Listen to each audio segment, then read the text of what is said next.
sparkling, beautiful day. Asheville, North Carolina. It's been, oh my gosh, over 600, almost 700 days since the last time women's soccer team took the pitch. I'm Matt Stradley here with Bronwyn Lutweiler. And Bronwyn, Asheville finally gets their team back.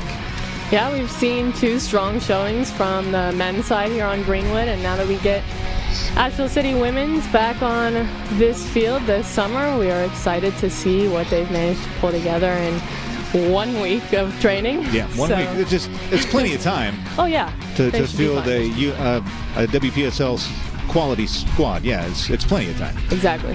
And we're going to have to talk to Coach Carolyn about how she did that. We'll hopefully have that interview for you coming up on the Look Homeward pregame show. Coming in is Charlotte Independence. WPSL, they've had two matches. They're 0-1-1 on the season. It's a younger team, a team with a lot of youth, and a team that with each game is going to get exponentially better.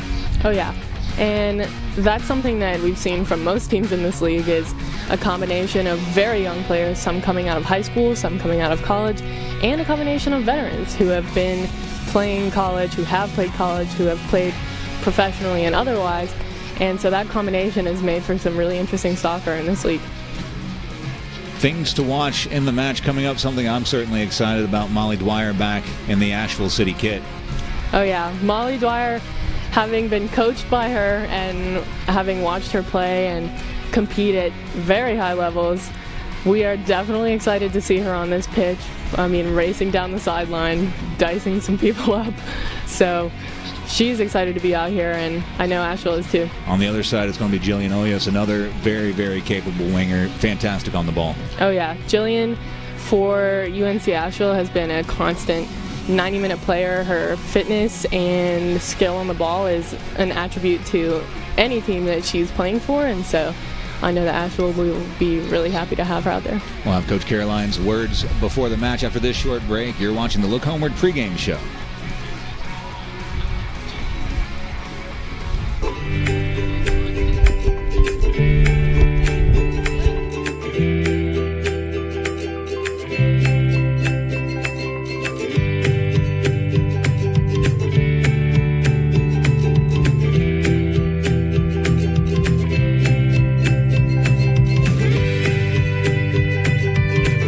Introducing the new pediatric ER at Mission Hospital, designed just for kids. Hey soccer fans, it's time to belong, believe, and be blue. At Ingalls Markets, we are proud to be the official sponsor of your Asheville City Soccer Club. Our men's and women's teams are poised for another great season of exciting action on the pitch. You bring the energy, and we'll bring the food. Go big and go Blues. Ingalls, your official sponsor of Asheville City Soccer Club.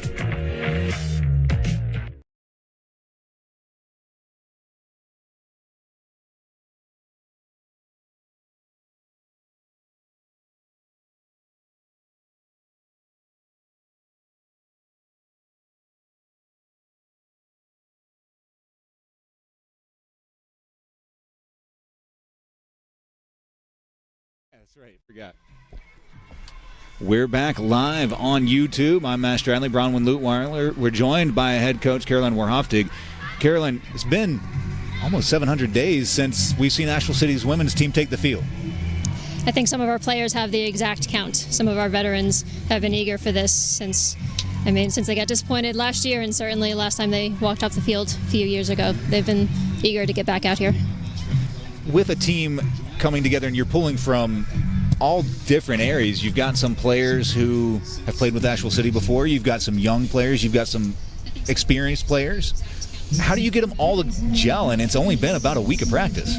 Ooh, lots of time, lots of shadow play. The good news is these players are all coming from some of the most amazing programs in the country, and their soccer IQs are just off the charts. So once you explain the formation, what our expectations are, watching these veterans and these kids solve the play and solve what we're trying to do on the field makes my job so simple. It's pretty special to watch.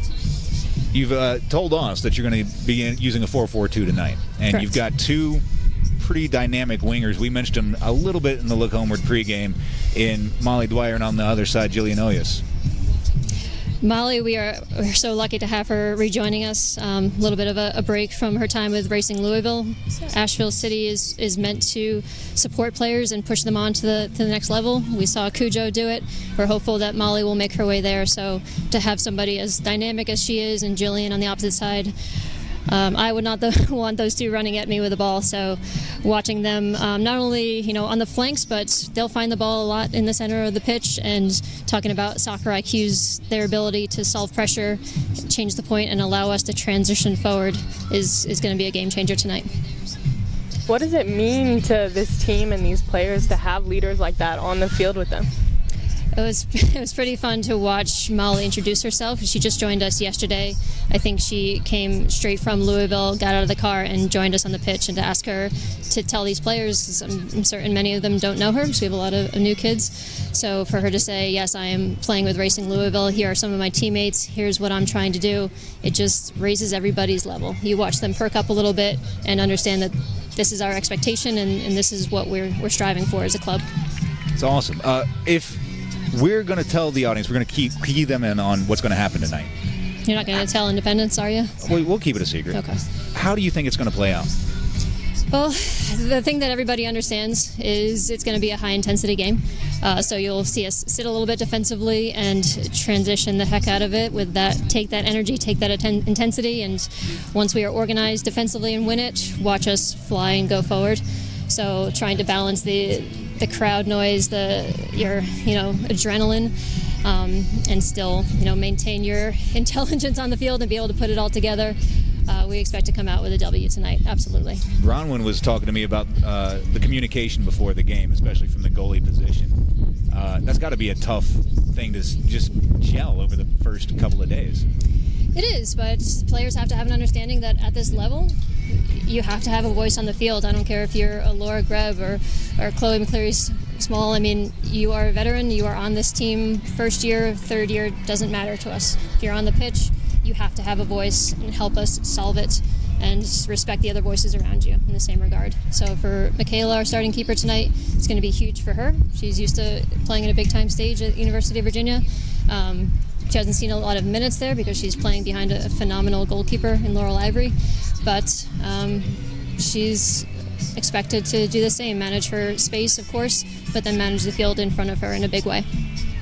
Do you have any final questions for her, Bronwyn? Nothing from me, just how does it feel to be back out on this field with this whole crowd coming to support Asheville in such a huge way? I am trying to play it cool, but I think I am as jittery and excited for this moment as these players are. So I'm excited to be out here and grateful to be a part of it. Well, we thank you for being part of the Look Homeward pregame. Nice save. As we let you get back out to your team, good luck tonight, and we'll send it to break. Join us on the other side. We'll continue the Look Homeward pregame show. This is my 21st year as the baseball coach. I told the announcer I thought something was wrong. We need to get somebody up here. The Asheville High team trainer, Josh Owen, from Mission Sports Medicine, ran up the steps. Tommy was exhibiting the classic signs and symptoms of a heart attack. We really wanted to make sure that he got care fast. His role will never be forgotten. I knew he was my new best friend. Yeah. I'm Coach Tommy, and thanks to Mission Health, I'm a survivor. Hey, soccer fans, it's time to belong, believe, and be blue. At Ingalls Markets, we are proud to be the official sponsor of your Asheville City Soccer Club. Our men's and women's teams are poised for another great season of exciting action on the pitch. You bring the energy, and we'll bring the food. Go big and go Blues. Ingalls, your official sponsor of Asheville City Soccer Club.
Introducing the new pediatric ER at Mission Hospital. Designed just for kids. Hey, soccer fans, it's time to belong, believe, and be blue. At Ingalls Markets, we are proud to be the official sponsor of your Asheville City Soccer Club. Our men's and women's teams are poised for another great season of exciting action on the pitch. You bring the energy, and we'll bring the food. Go big and go Blues. Ingalls, your official sponsor of Asheville City Soccer Club.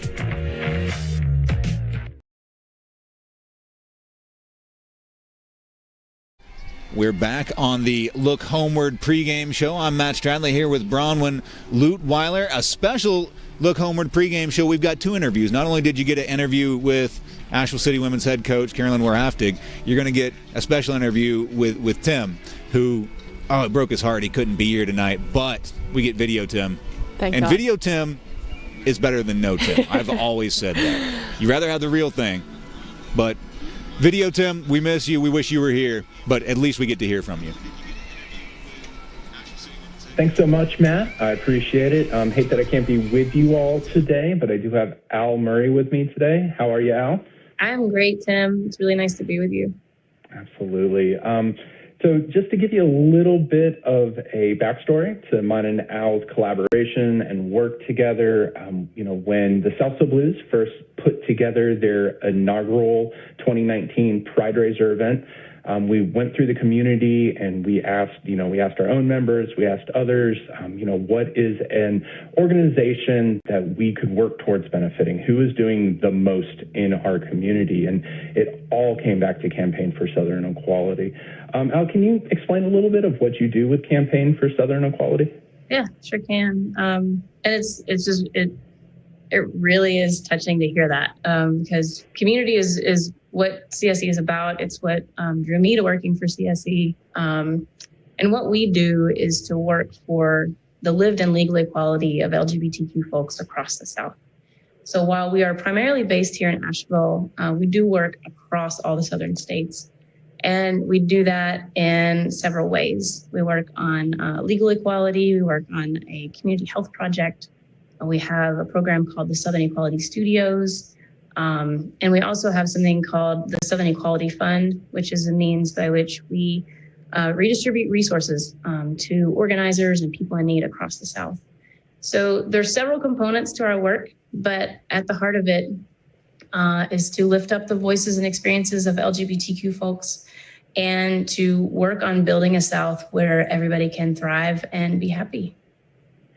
Why does it make sense for Jasmine to have founded CSE here in Asheville? Was it just because it was her hometown, or was there something specifically about Asheville that you feel makes an organic kind of petri dish for this amazing organization to thrive in?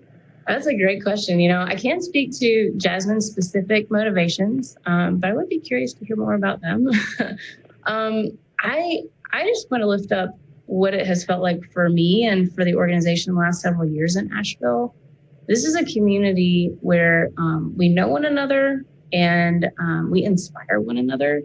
We're engaged with one another's lives. It's like this beautiful medium-sized to small town vibe that we do have, that's inspired by the people who come in from other places and bring beautiful aspects of their lives across the country into this melting pot.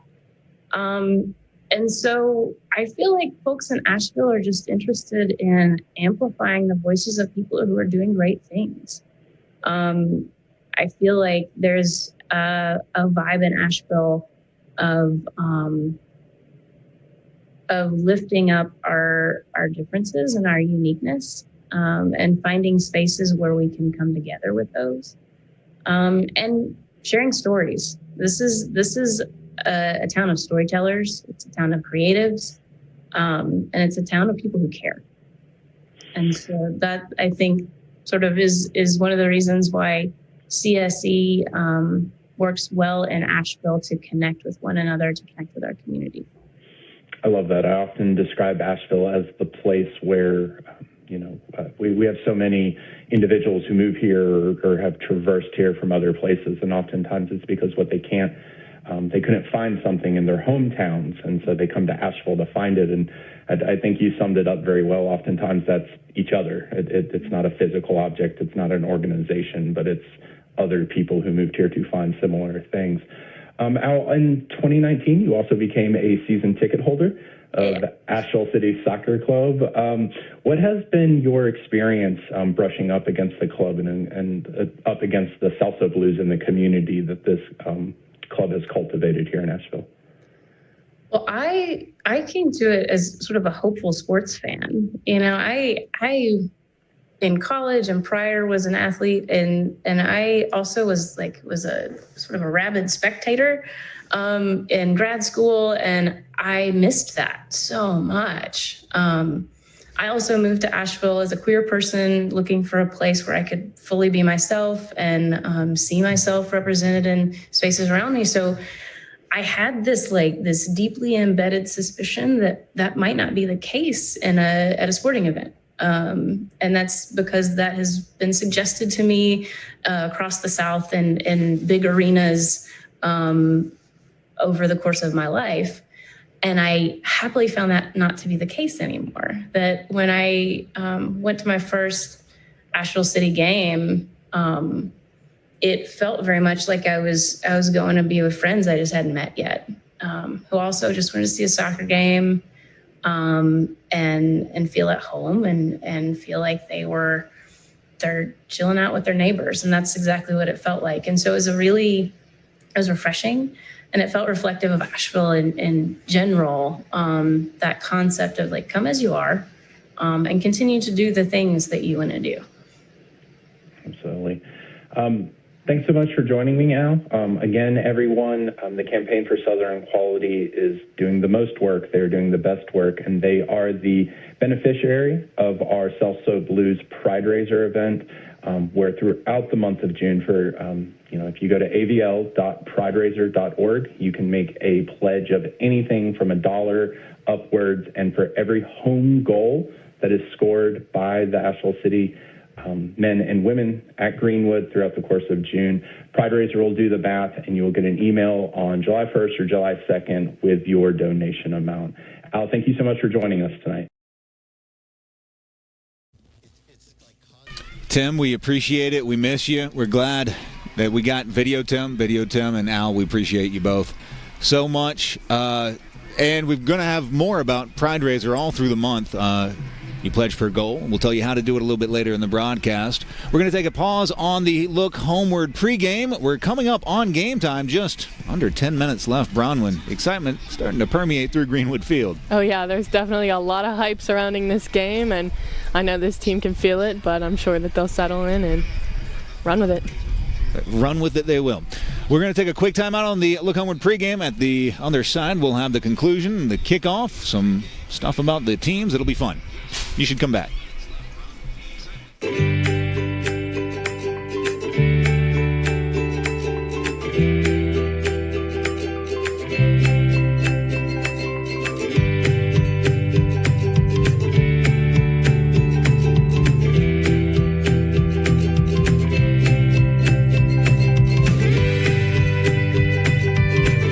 Introducing the new pediatric ER at Mission Hospital. Designed just for kids. Hey, soccer fans, it's time to belong, believe, and be blue. At Ingalls Markets, we are proud to be the official sponsor of your Asheville City Soccer Club. Our men's and women's teams are poised for another great season of exciting action on the pitch.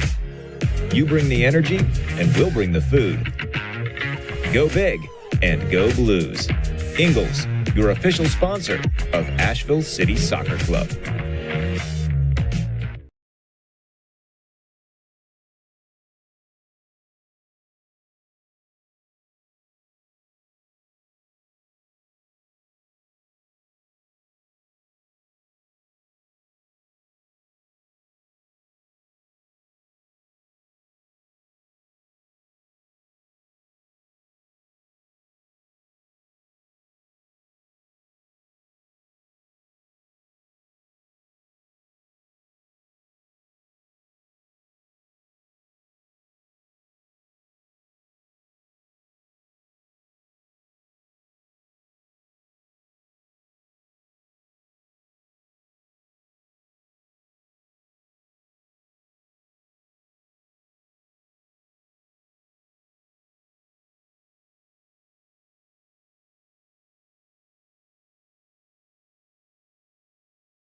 This is my 21st year as the baseball coach. I told the announcer I thought something was wrong. We need to get somebody up here. The Asheville High team trainer, Josh Owen, from Mission Sports Medicine, ran up the steps. Tommy was exhibiting the classic signs and symptoms of a heart attack. We really wanted to make sure that he got care fast. His role will never be forgotten. I knew he was my new best friend. Yeah. I'm Coach Tommy, and thanks to Mission Health, I'm a survivor. Hey, soccer fans, it's time to belong, believe, and be blue. At Ingalls Markets, we are proud to be the official sponsor of your Asheville City Soccer Club. Our men's and women's teams are poised for another great season of exciting action on the pitch. You bring the energy, and we'll bring the food. Go big and go Blues. Ingalls, your official sponsor of Asheville City Soccer Club.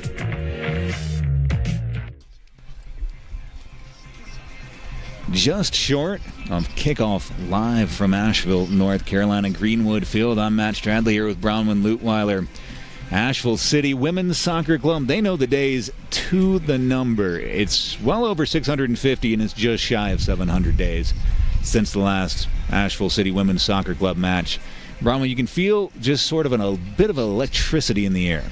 Oh yeah, you can tell everyone out here on Greenwood is so excited to get going and see what happens here. I mean, Asheville is going to come out strong and hopefully settle into the low block they've talked about. They're not going to hold their line of confrontation too high. They're not necessarily going to go crazy with a high press, but they're going to sit back and then use their very strong attacking powers to take advantage of opportunities and start the attack low, build up, and hopefully give these fans something to cheer about.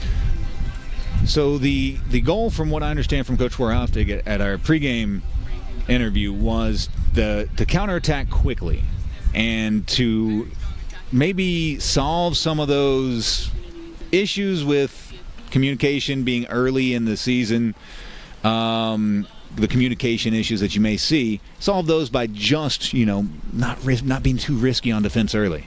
Yeah, of course, and we've seen from the men's side of this Asheville City team that they like to play a long, direct ball out to their wingers who are staying deep in the attacking third and the middle third.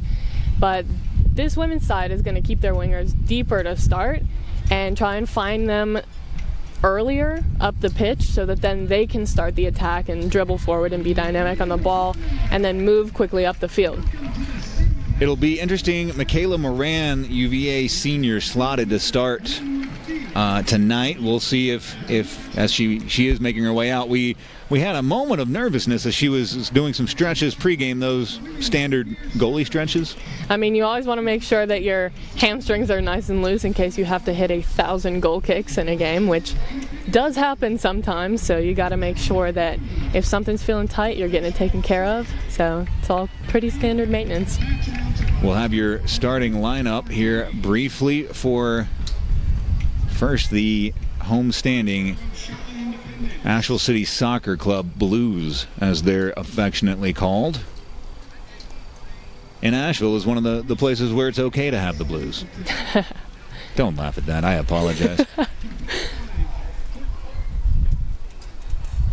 One of the things that I missed the most about the walkouts that we didn't get during the pandemic, during the shutdowns, and now that we're back, is the walkout, the tension, the feeling of electricity in the air right before kickoff. Everything's possible.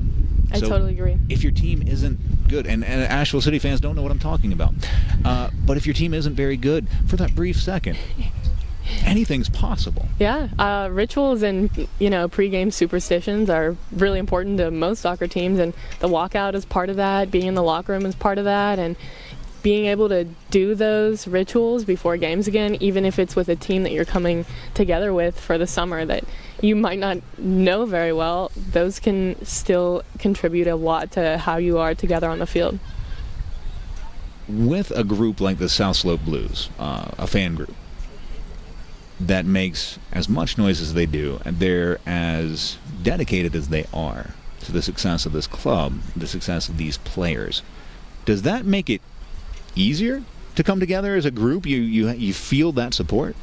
I think so. When you have strangers that you don't know coming together and yelling your name and cheering you on, it can be really encouraging, and it promotes this sense of togetherness that wouldn't necessarily be there if there weren't a giant crowd on the sideline. As we prepare for the Star-Spangled Banner,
if I'm being honest, without a microphone, that was fantastic. She probably did musical theater back in the day. That was projection. I'm a solid, 100 yards away? I could hear it. Just barely, but I could hear it. And I don't hear so good. Well, if that's any indication of how loud these fans are going to be tonight, then we should be excited. It is an exciting event, and an event it is. There's the Asheville City Soccer Club merch tent, the Ingalls soccer ball. You see it there just on the right side of your screen. The teams breaking, preparing to run back out for the matchup, and calling for a captain and a bit of a spring in her step.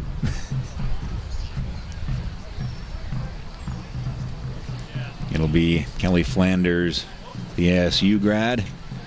She's one of the Charlotte Independent staff coaches, acting as captain for the Charlotte Independents tonight.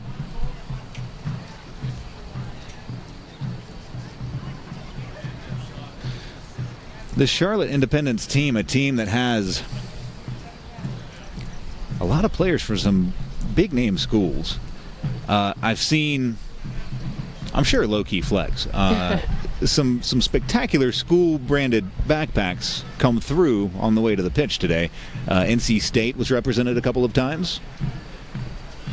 Oh yeah, that's no accident. I think I saw a Marshall backpack maybe. I know the men's team just won the national championship. If that's any indication of the quality of soccer being played at Marshall. Definitely a strong program. This might be an interesting matchup. I think it'll be which team can settle the nerves first. That's my big prediction. Yeah, of course. And Independence has a game under their belt, and so they probably knocked out those jitters a little bit more than this Asheville team has had the chance to. So they may be coming into this game with a little bit more experience, a little bit more, togetherness and composure. So we'll see how that plays out in the first few minutes of this game, which are going to be some really important first few minutes. The official has the ball. He's made his way towards the center. Asheville breaks their huddle.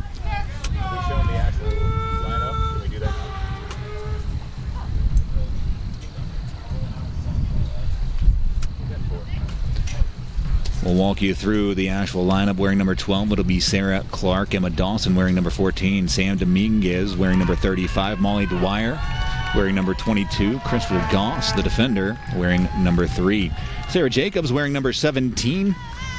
It'll be Michaela Moran in the goal. Number 23, Eileen Murphy, the midfielder. Number 19, Jillian Oyes, the other winger.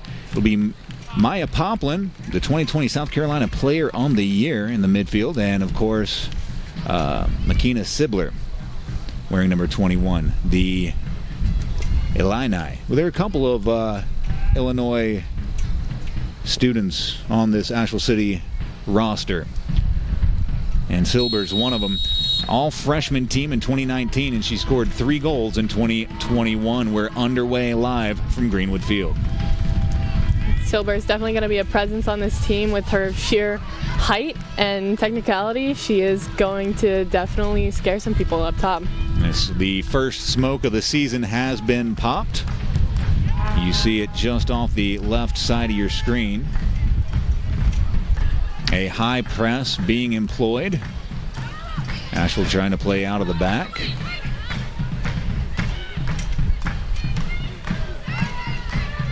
Good bit of interplay for Asheville. It's difficult to stay composed playing around in your own 18, doing rondos back in your defensive third, especially in the first minute of the game, but Asheville played their way out of that one with some skill, composure, and communication. Goss carried it forward.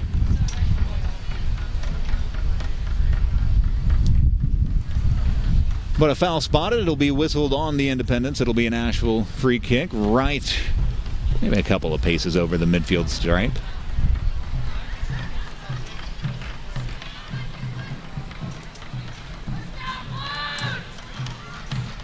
Looks to me like they're going to leave Tori Paul, the Maryland freshman, up top, really pushing the back shoulders of those defenders.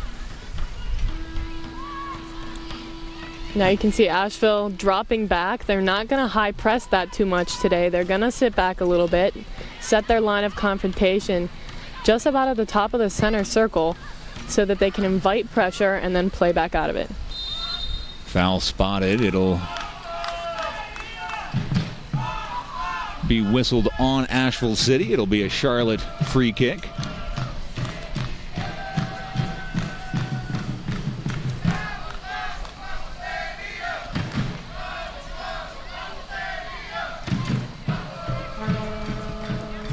Free kick taken, bouncing top of the box. It'll come all the way to Moran.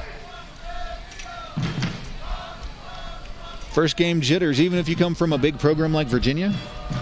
Oh yeah, I think there's pre-game jitters before any game for me, but it's something you can use. And Independents have some space on the side. A foot race won by Asheville City will be played out for a throw. And no doubt they've been told to deny corner kicks as much as possible defensively because set pieces can win and lose games, and they know that. Eileen Murphy winning the foot race. She was the other Illini. She's got 2 goals in 11 games started. As a defender, 2 goals in 11 games. That's pretty solid, isn't it? Yeah, it's not bad. I don't know that I'm saying anything crazy by, I'm guessing, watch her on set pieces. I'm guessing. I think you're probably right about that. It'll be an Asheville throw.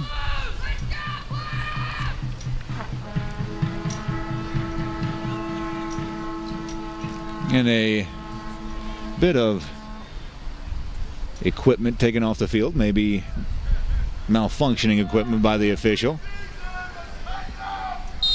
Well, the whistle works. It'll be an Asheville throw.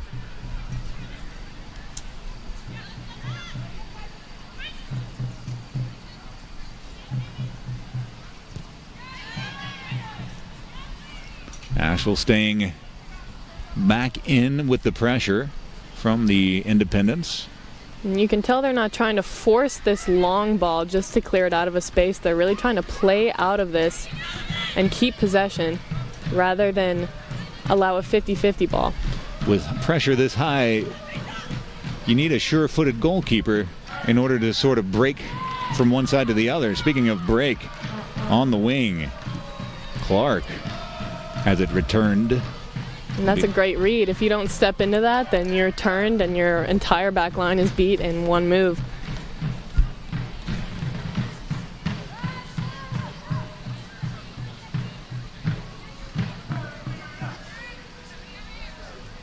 Touchdown. It'll be rolling through the middle. Asheville able to get onto the end of it. Pushed forward. Charlotte up to the task. Here's Charlotte in possession, looking to go over the top. Knotted through the midfield. As Charlotte settles on the ball. Flanders tries to push it forward, loses out. Option wide. As Dwyer. But you can tell Asheville is trying to play fast once they get it up the field. Dwyer hit that one-time ball rather than taking it on herself, trying to let her teammates in the front lines get on the ball there. That a run that you think, once they understand that pass is coming, will be there later on in the season? We'll see. I think they're going to keep trying to play fast once they break into this second midfield line. But they're going to have to play faster from the midfield line to the forward line. Touched through the middle. Here's Poplin. Pushes wide. Goss. Ushered out over touch. It'll be a Charlotte throw.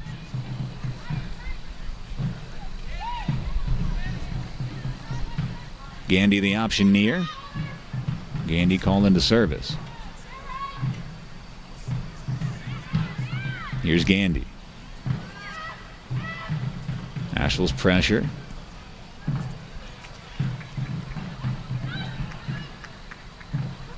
That'll be out for an Asheville throw.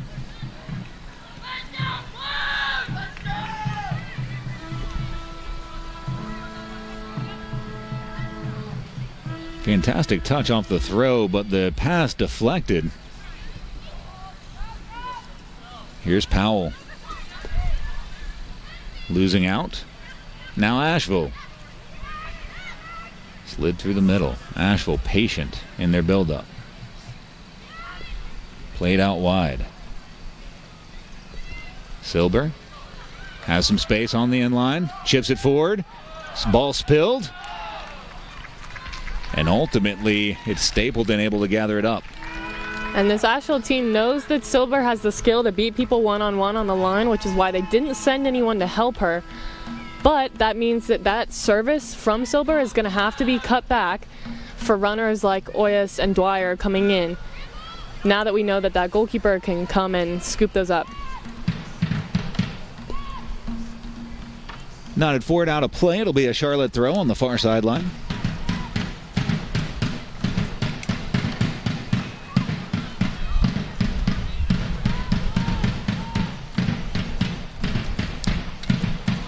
On the way back for Stapleton. Here's Massey.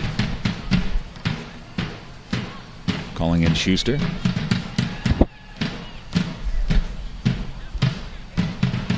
Trying over the top. Searching for the run of Powell. It's played out. Better safe than sorry. Fair enough. Here's Schuster. Schuster. That'll be out. Will it? Yes, it will. It'll be out over touch for a Charlotte throw.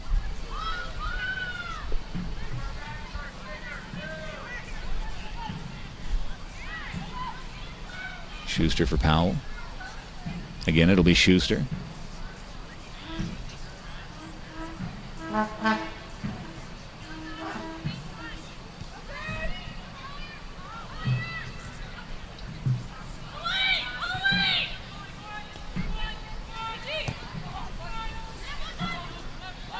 That's a tough ball, and defense closing quickly.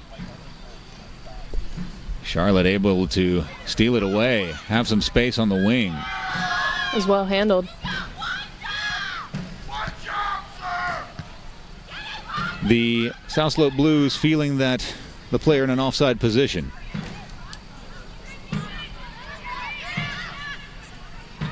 Asheville slow on possession. They're looking to win this ball deeper in the field and then build up, rather than hit huge direct balls into their attacking third.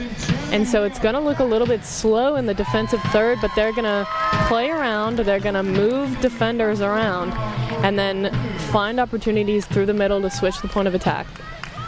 Mark it down to the 9:41 mark. The PA has got their microphone back. In goal is number 1, Michaela. Just a bit too much to ask from the charging Schuster. It'll be an Asheville throw. Here's Clark to take it.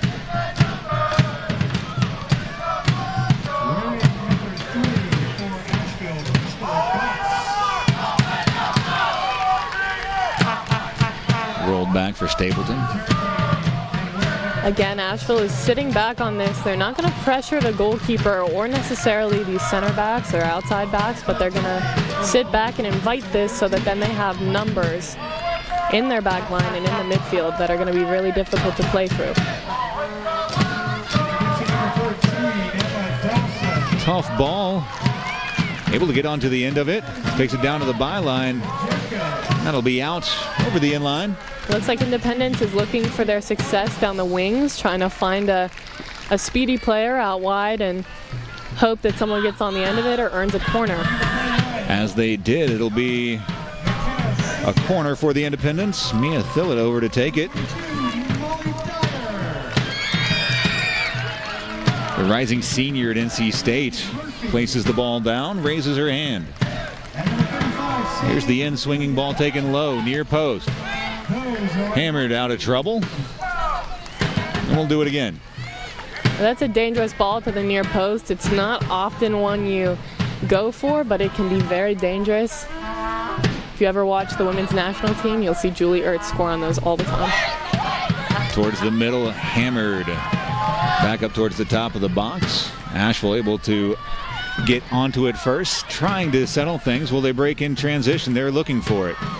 Ball hit a bit too heavy to get on the run of Silber. And they're going to look for those quick counterattacks sometimes, because if you can get behind the line and meet your forward right there, then you're in for some success. Back for Stapleton.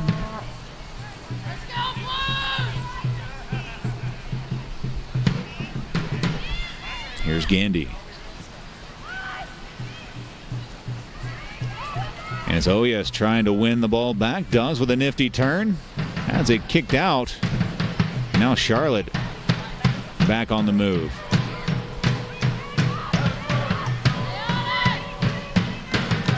Oyas settles. Looking to turn. It's out. It'll be an Asheville throw. And you've got to pick your moments when to break into a pressing situation from a low block, and that's what Oyas did right there. There was a touch that was a little too big, and she felt like she could get to it and put some pressure on that, and she created some problems and ultimately won the ball back. As Sarah Jacobs coming out of the game, it's going to be Laura Greb taking her place.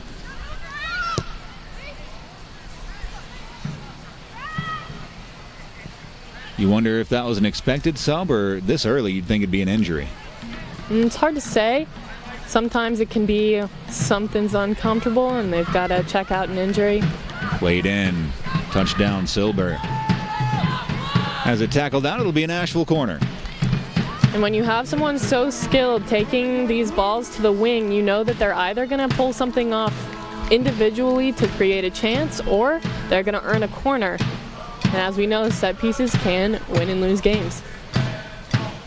And we've seen that Asheville has defensive aerial power. We'll see what they can do on the other side. Crystal Goss over to take the corner. One of the Asheville Shield coaches represented. And she'll be looking back post. Just tipped by the Independents. As Dwyer has it kicked away from her. It'll be out for an Asheville throw.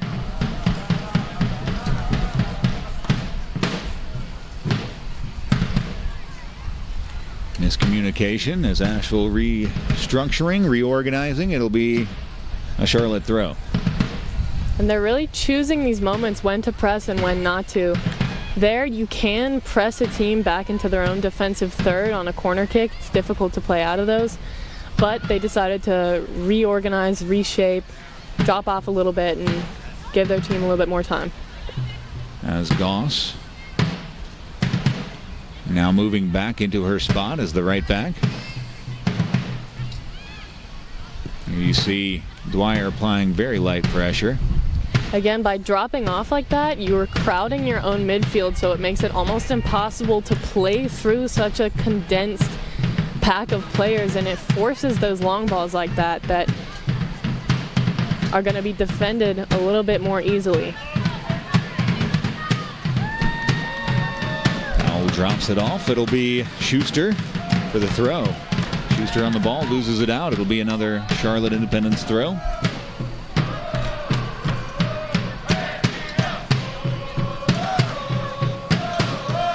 Schuster trying to make her way through. It's hammered onto the midfield line.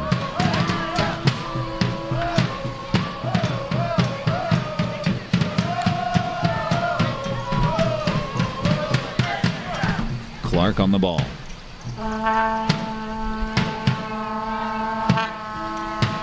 Across the Asheville back line. Here's Murphy playing it forward. Searching. Able to get onto the end of it. The cross. Looking for Silber, unable to find her. It'll be out off of Charlotte. It'll be an Asheville throw. So a direct ball like that once in a blue moon can really throw a team off their rhythm. It's unpredictable when you hit something like that. When you see it and you hit it. Silber crossed and into the hand of an Independence player. It's like it could have been a handball. Dangerously close. Official said nothing to see. VAR. Just kidding.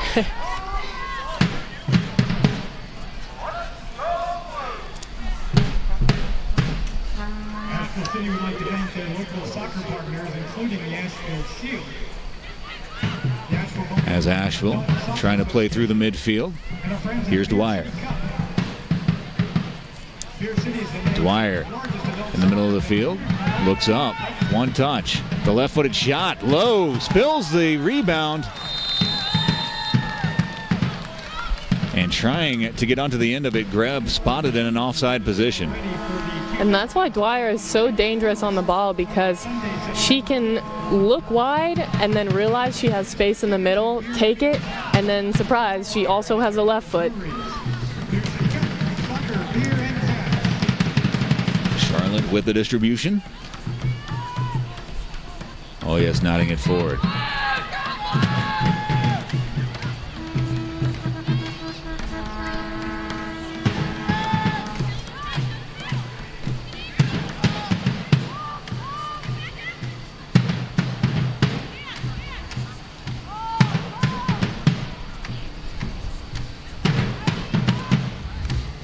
Independence has been solid and confident playing out of the back. They're not under too much pressure. They're looking for these windows that they can play into the middle and then get it back and find wide players. But again, Asheville is compressing their midfield so that it's very difficult to find those windows. Stapleton on the ball.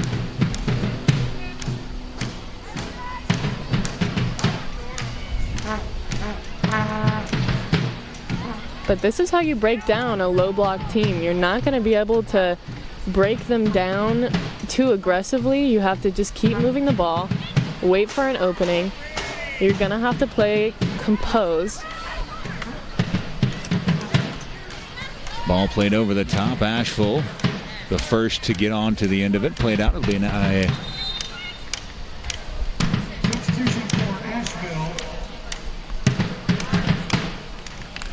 Entering the match, number 7, Holden, number 7. Another substitution for Asheville.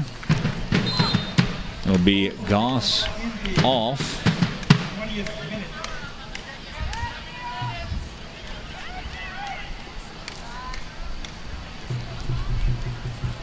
Trying to play Dwyer through. Quickly off of her line. Stapleton scoops it up. That's well read, because if you don't come off your line quick enough and you're late to that ball, then Dwyer's going to take advantage of that.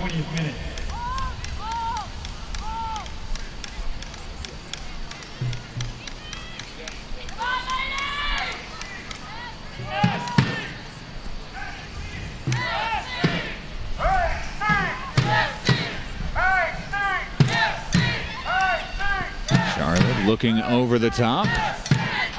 And the foot race tipped forward, just couldn't get good purchase. He'll be out for a Charlotte corner.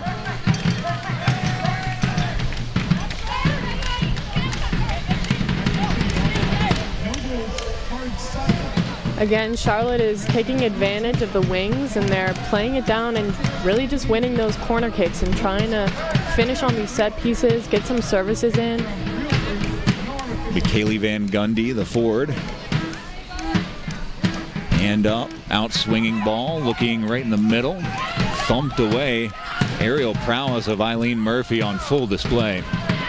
2 corners, and she's really assuaged any fears. Ball lost, dangerous spot.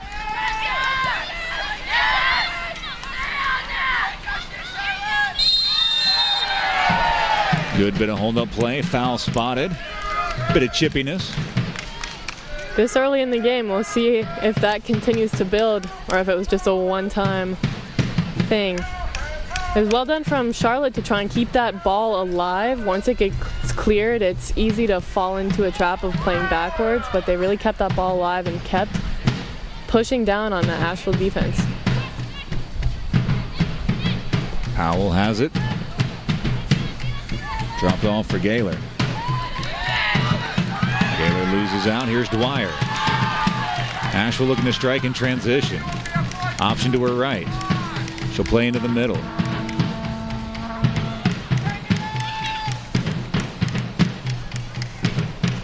They're going to get numbers up here. Long searching, I'm guessing, cross from distance. I'm sure that was meant to be curling back towards the top of the 18, which is where Asheville numbers was. Greb gave it a look, but it was never anyone's but Stapleton's.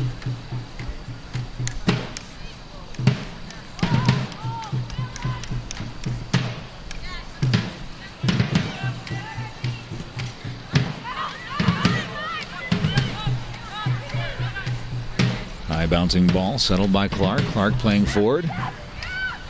Charlotte's right there. Gandy. Gandy. Just gets it off in time. Here's Schuster. Flanders with room to turn. Plays the ball over the top into a run that wasn't there. It'll be an Asheville goal kick. And it's nice to hear these players on the field communicating with each other. They're really communicating when to step and when to hold, which is a huge part of playing with a low block. Oh, yes. And Dwyer coming off. Also for Asheville for the first time, number 20, Bianca Canizio. It'll be Bianca Canizio. She's one of the inaugural players with this Asheville City Women's Soccer Club team. Number 17, Sarah Jacobs. Replacing number 13, Maya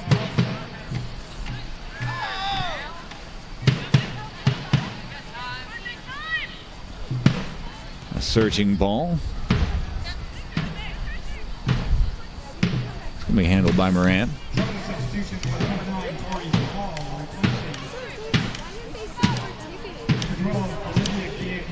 Here's Clark. Clark through the middle. Nifty move by Jacobs.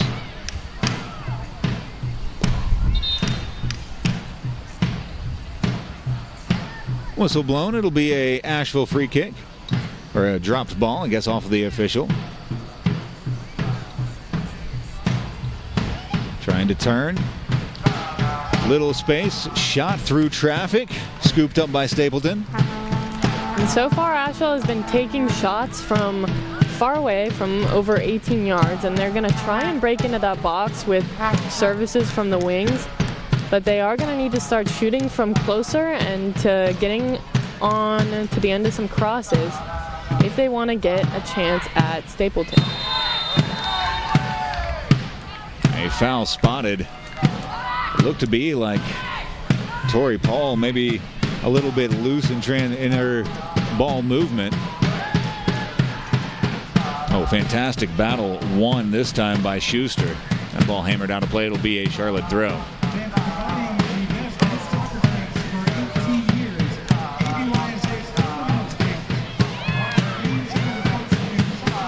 Tori Paul, a fantastic player, specifically on the ball. She's got 1 goal and 2 assists as a sophomore at NC State. As a Maryland freshman. She started 1 game. She's also on the under-20 World Cup qualifying for Trinidad. Got my ACC schools mixed up. It's easy to do. I was looking at Courtney Walker, number 25. She's a fantastic player as well for the Independents. Had a bit of an overload on the right side. Asheville City had it, lost it in transition. Allison Porter freshly into the game, the AC Reynolds grad. 35 assists, and that's a school record. Not in 1 year, that would have been ridiculous, but that's a lot for a career, isn't it? Yeah, and assists goals don't happen without assists, so you need someone on your team who can get the ball to a goal scorer. Asheville trying in transition. Fantastic and vital tackle by number 7.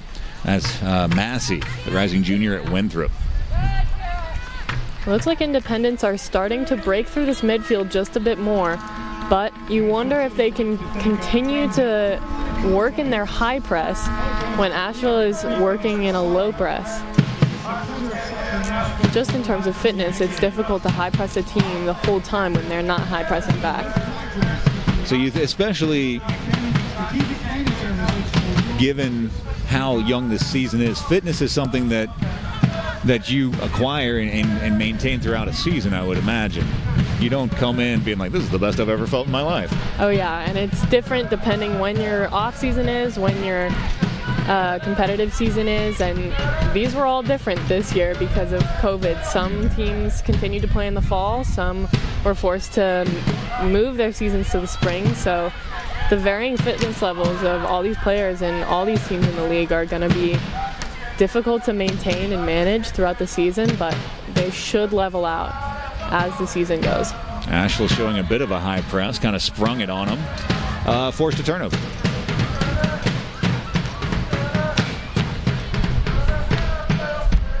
That's a space that they've had throughout the game was suddenly taken up, and I think a bit of transition in trying to figure out, okay, this is not what we've seen before, and it took a ball over touch to get Charlotte reorganized. Through the midfield. Jacobs playing forward. It'll be played out for an Asheville throw. Substitution for Asheville entering the match in the 29th minute, number 2.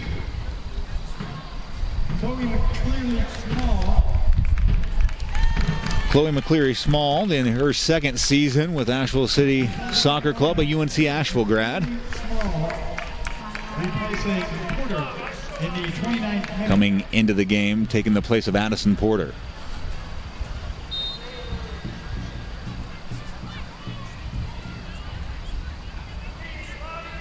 And immediately gets a touch. It's always nice to get your first touch as soon as you come in the game. Settle down a bit. A bit of a rough touch from Bullock and stolen right back by Asheville. That could have been a dangerous situation, Brian.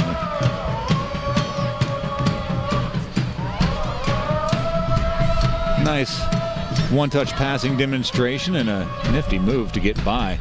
Now trying to switch the point of attack. That ball just stuck.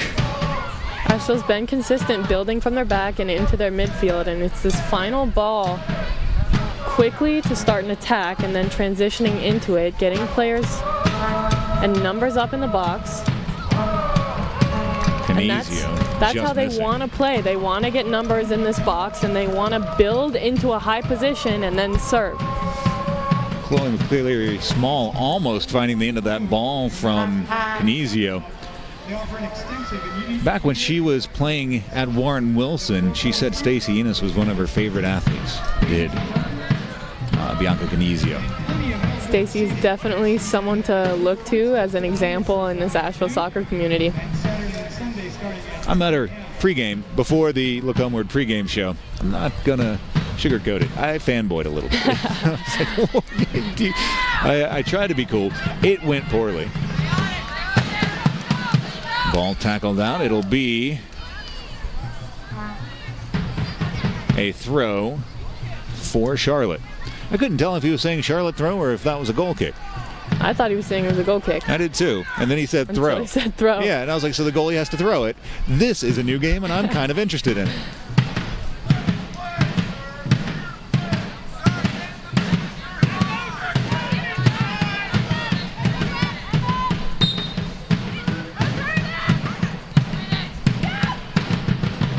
Cross, nodded away.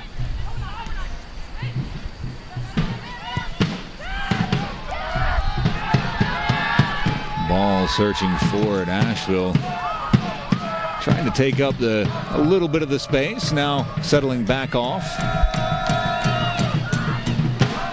And again, they're not getting up that fast there because they want to press that ball necessarily, but they do want to close the gap between the ball and the midfield and between the midfield and the defense so that it can't be easily broken back down on the way back.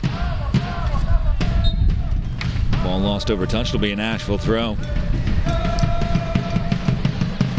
Played all the way back for Asheville's number 1, Michaela Moran.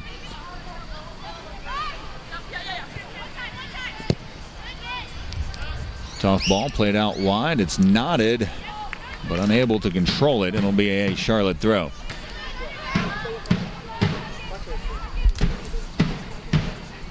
You really couldn't. I mean, Eileen Murphy in a tough position there. Defender right on her. You can't play a square ball over to the other center back. Your only option really is to roll one to Moran at an angle where she can hopefully just hammer it. Exactly, and you don't necessarily, as a goalkeeper, want to play a pass to your center back if she's facing you. Mm-hmm. So that might have been a situation for Moran to skip that defense line and find her outside back rather than trying to play through the center backs, since her center backs were the players being pressed. Asheville moving into the attacking third. Ball out wide. The cross. Nodded forward, but it'll be a tough one to control. And that's a cross where you're having to, almost behind you, crane your neck back and then try to get something on it. And she still did, so that's why they're playing that way, because they know that they have players who can get in the box and get their head on it and make something happen. A sellout crowd here at Greenwood Field to watch these two teams who have battled it out for 32 minutes. Couple of half chances, but nothing really significant for either team. Played through the midfield. Charlotte gets a foot in. Now here comes Asheville. Asheville has some space in front, pushed out wide. And a offside flag going up.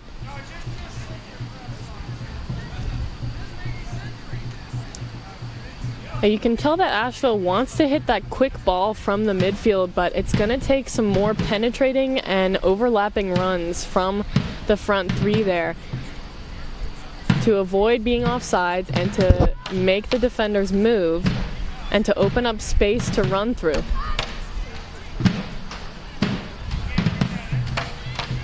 That's the second time Greb has been spotted in an offside position, and it's tough because as an attacker, you want every advantage you can get. You're trying to time it just right, and if you get it any bit wrong, that flag goes up. Sometimes even when you get it just right, that flag goes up. Exactly. I don't think that was the case that time. First off, relax. Everybody at home going, oh, she was offside. Okay, fair enough. I'm just saying. Well, especially when you expect this ball to come off your midfield's foot so fast, and if there's a tiny delay, then you're offsides. Stapleton out off the line. Here comes the Independence.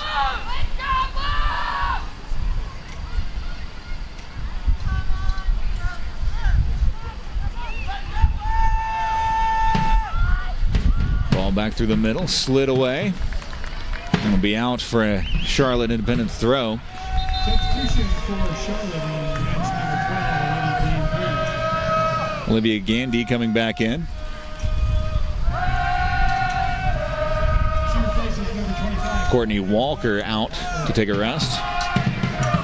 Now you can tell Asheville is pressing higher up this ball. There was a really excellent defensive and attacking maneuver to win that ball so high up the field, so they're going to come and support that and reward that by pressing up a little bit higher and seeing if they can't make anything out of that win. Tori Paul, realizing she was played basically into a phone booth, and decided to take the throw. As Asheville able to slide it around, it's going to be played forward, trying to find the run. And able to do so. Fantastic run from Canizio. Canizio deflected out off the shins of Schuster. It'll be an Asheville corner. Thanks our referees and visiting teams by 40 prior to the match. It would not have transportation. Back to take the corner. It's Laura Greb. And the official spotted something he didn't like, a little bit of extracurricular pushing and shoving. Keep your eye on Eileen Murphy. She'll be crashing from just outside of the box. She's looking back post. Leg battle, just a tangle of legs, and it's fired out. It'll be another Asheville City corner.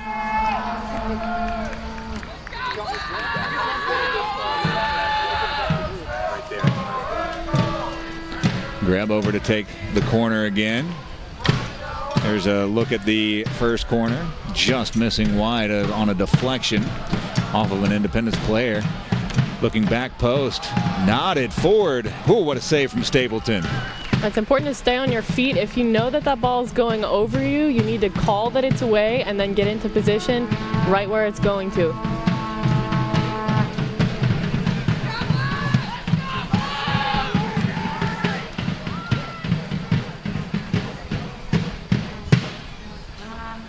Charlotte with the ball, looking down the wing. They have some space, slid away. It'll be a Charlotte throw. It's important for Asheville to stay patient here.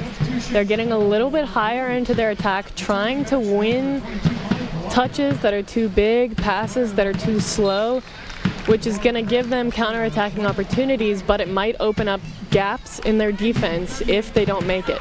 Grab out. It'll be Dwyer back in for the Blues.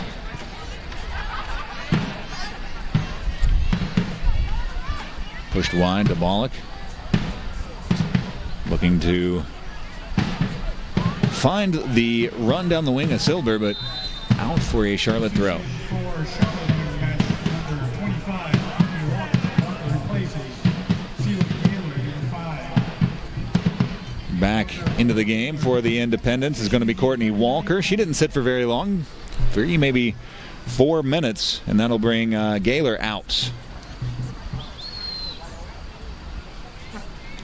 Gaylor, the UNC Charlotte player.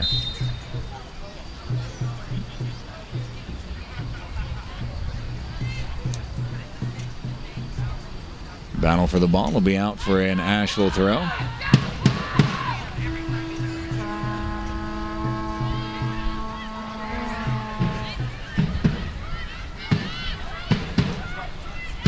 Played forward. Murphy. You love to staying on see the your ball. center back drive up the field. The question is what happens if she loses it. Asheville able to get it right back, so maybe we won't find out this time. Fantastic turn by Jacobs. Jacobs looking forward. Touchdown. Dwyer on the ball. Dwyer just edged out. Charlotte standing firm at the most important moment.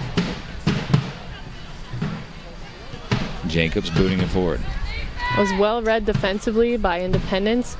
But you love to see that interplay between two forwards up at the top for Asheville. That's the kind of overlapping runs that they've needed. Canizio's been all kinds of trouble. She's one of the head coaches for HFC, which is one of the academies here in the Asheville area.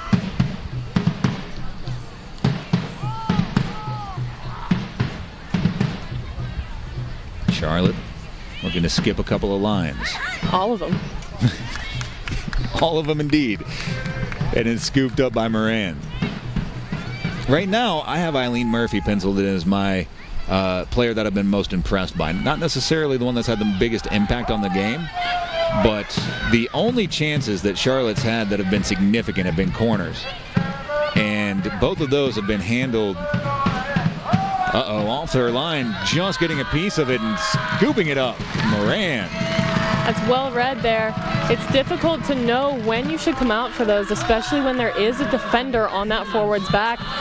But she saw that the touch was big and passed that defender right here. And so she came out and got her hands to the ball, got big, slid through it, and was able to come up with the save. Did just enough, didn't she?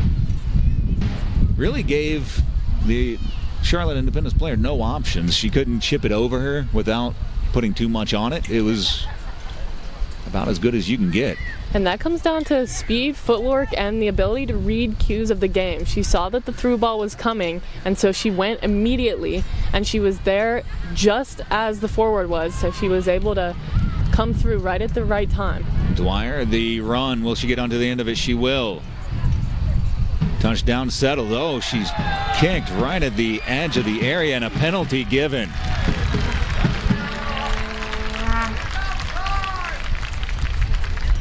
I think inarguable that was a foul. I think arguable the place on the field. And we'll take a closer look at it.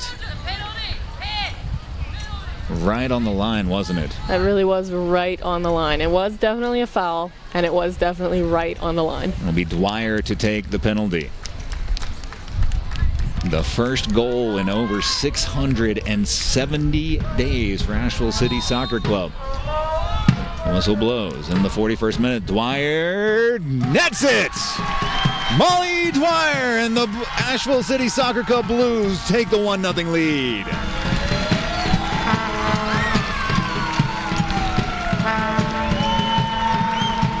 If you're Asheville, you love that it's Molly Dwyer who scores his first goal in so long. She's such a presence on this team, such a leader, such a coach on the field, and for her to have to earn the foul and to earn the goal, that's big for Molly Dwyer and for Asheville City. Someone who has spent time training, practicing with Racing Louisville. I didn't know if we were allowed to talk about that until the coach said it, and I said, all right, I guess.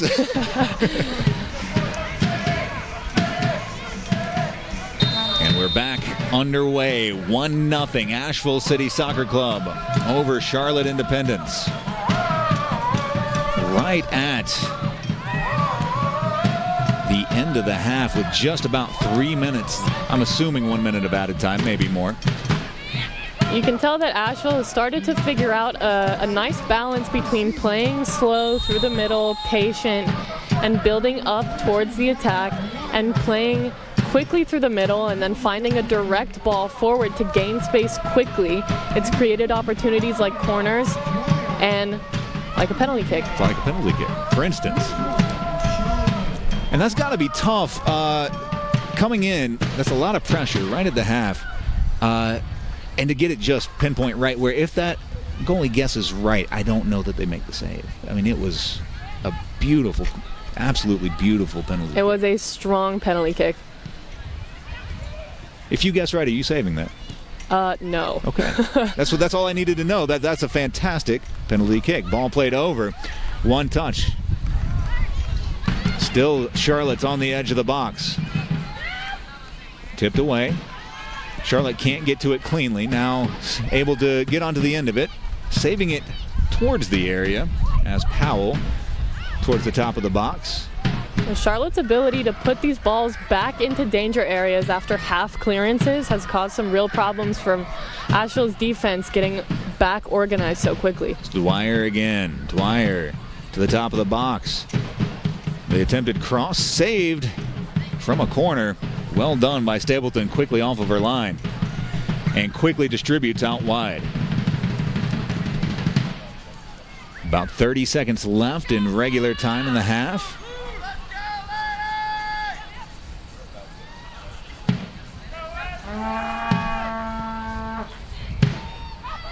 Fantastic steal from Flanders. Flanders looking forward.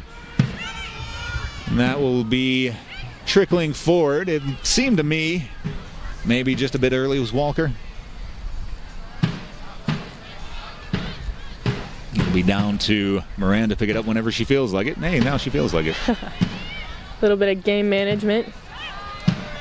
I always like doing that. It makes people so mad. Waiting for the official word on how much added time. It's a great penetrating pass down the line.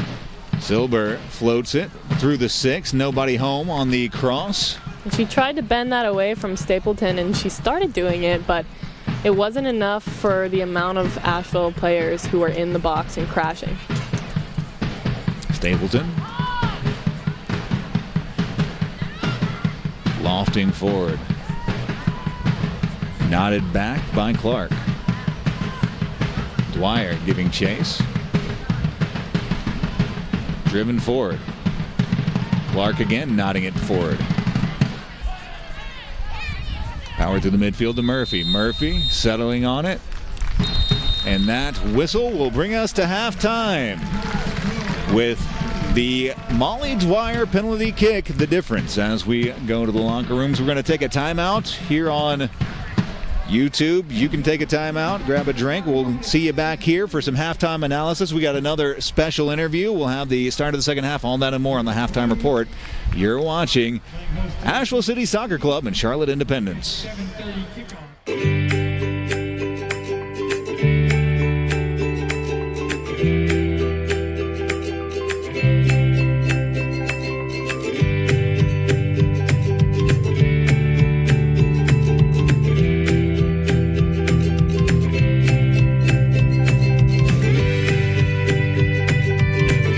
Introducing the new pediatric ER at Mission Hospital. Designed just for kids. Hey, soccer fans, it's time to belong, believe, and be blue. At Ingalls Markets, we are proud to be the official sponsor of your Asheville City Soccer Club. Our men's and women's teams are poised for another great season of exciting action on the pitch. You bring the energy, and we'll bring the food. Go big and go Blues. Ingalls, your official sponsor of Asheville City Soccer Club.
This is my 21st year as the baseball coach. I told the announcer I thought something was wrong. We need to get somebody up here.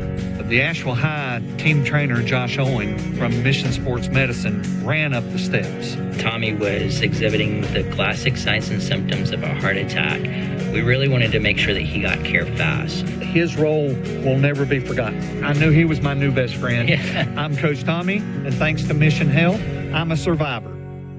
Hey, soccer fans, it's time to belong, believe, and be blue. At Ingalls Markets, we are proud to be the official sponsor of your Asheville City Soccer Club. Our men's and women's teams are poised for another great season of exciting action on the pitch. You bring the energy, and we'll bring the food. Go big and go Blues. Ingalls, your official sponsor of Asheville City Soccer Club. Halftime, Asheville City Soccer Club takes the 1-0 lead over the Charlotte Independents. I'm Matt Stradley, here with Bronwyn Lutweiler, the netminder for the Asheville Bulldogs. Let's talk about the netminding of Stapleton and Moran through the first half. Looking at Stapleton, really aggressively coming off of the line. Yeah, reading these deep passes, Asheville has switched from sort of a playing up through the middle, finding wide areas and getting an early cross off, to a mix between that and more direct balls that are going to cut in diagonally towards the PK spot and that are going to find the wings. And so Stapleton has done a really good job of reading those, coming out and scooping up the ones that she can and communicating to her team the ones that she can't and repositioning herself on those to get ready for any shots that may come. And for the Bulldogs, Moran, she got big and was big in the moment that they needed her. Yeah, she really didn't have much to do except for help Asheville play out of the back, which is huge. I mean, that's a lot. Don't get me wrong. You're right. And she's done solid doing that, knowing when to play to her center backs and when to skip a line. And then when she did have to come up big, she read it perfectly and decided that she was going to go because she saw that a through ball was about to be made the decision, went and beat the forward to the ball, which enabled her to make that save, coming through and sliding through and owning her own box. And if she doesn't get that right, there's a penalty. But the penalty actually went the other way. Yeah, exactly. So talk to me about the walk up to a penalty if you're a goalkeeper, because, well, that's what you do. What's the mentality? To try and save a penalty kick? Yeah, I get that part. But well, here's the deal. There's not a lot of pressure because you're not supposed to save a goal. Fair enough. Penalty kick. The player taking the penalty kick is supposed to score the penalty kick. So I try not to put too much pressure on it, and I just guess as soon as they put the ball down. Do you have a feeling? Are you trying to read anything? Yeah, sometimes it depends on where they line up. If they're directly behind the ball, it's going to be really hard to cut across their body or to open up their hips. So you can kind of make an educated guess based on cues of body shape and how far they are away from the ball and at what angle they are to the ball. But at the end of the day, you got to go with your gut. And sometimes it doesn't matter. You can read it right, you can guess right, you can dive right, and it doesn't matter. And I think that's what we saw in the first half from Molly Dwyer. Exactly. That was a solid penalty kick. It was curving away from the goalkeeper and just right into the corner, right into the side netting. There's not a lot you can do about that. Looking forward to the second half, what does Charlotte need to do? Because they had some good possession, but all that good possession was around the midfield stripe. Exactly. So they're building up through a low block, which is not easy to do because the midfield is so crowded. So they've tried to play around the outsides, get the ball to their wingers, which they have done, and they've put some quality services in there, and they've had some corners.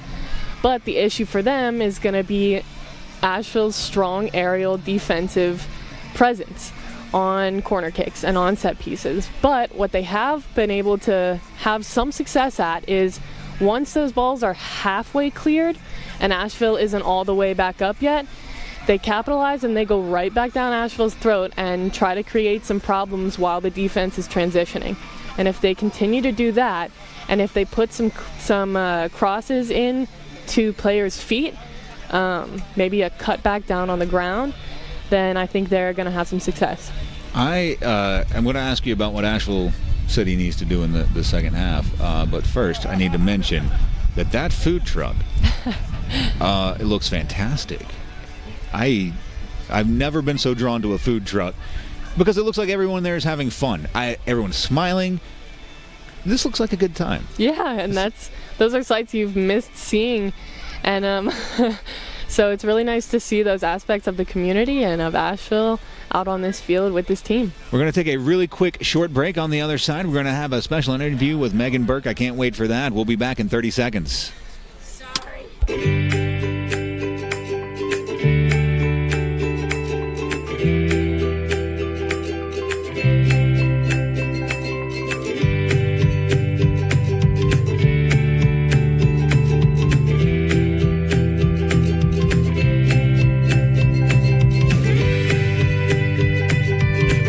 Introducing the new pediatric ER at Mission Hospital.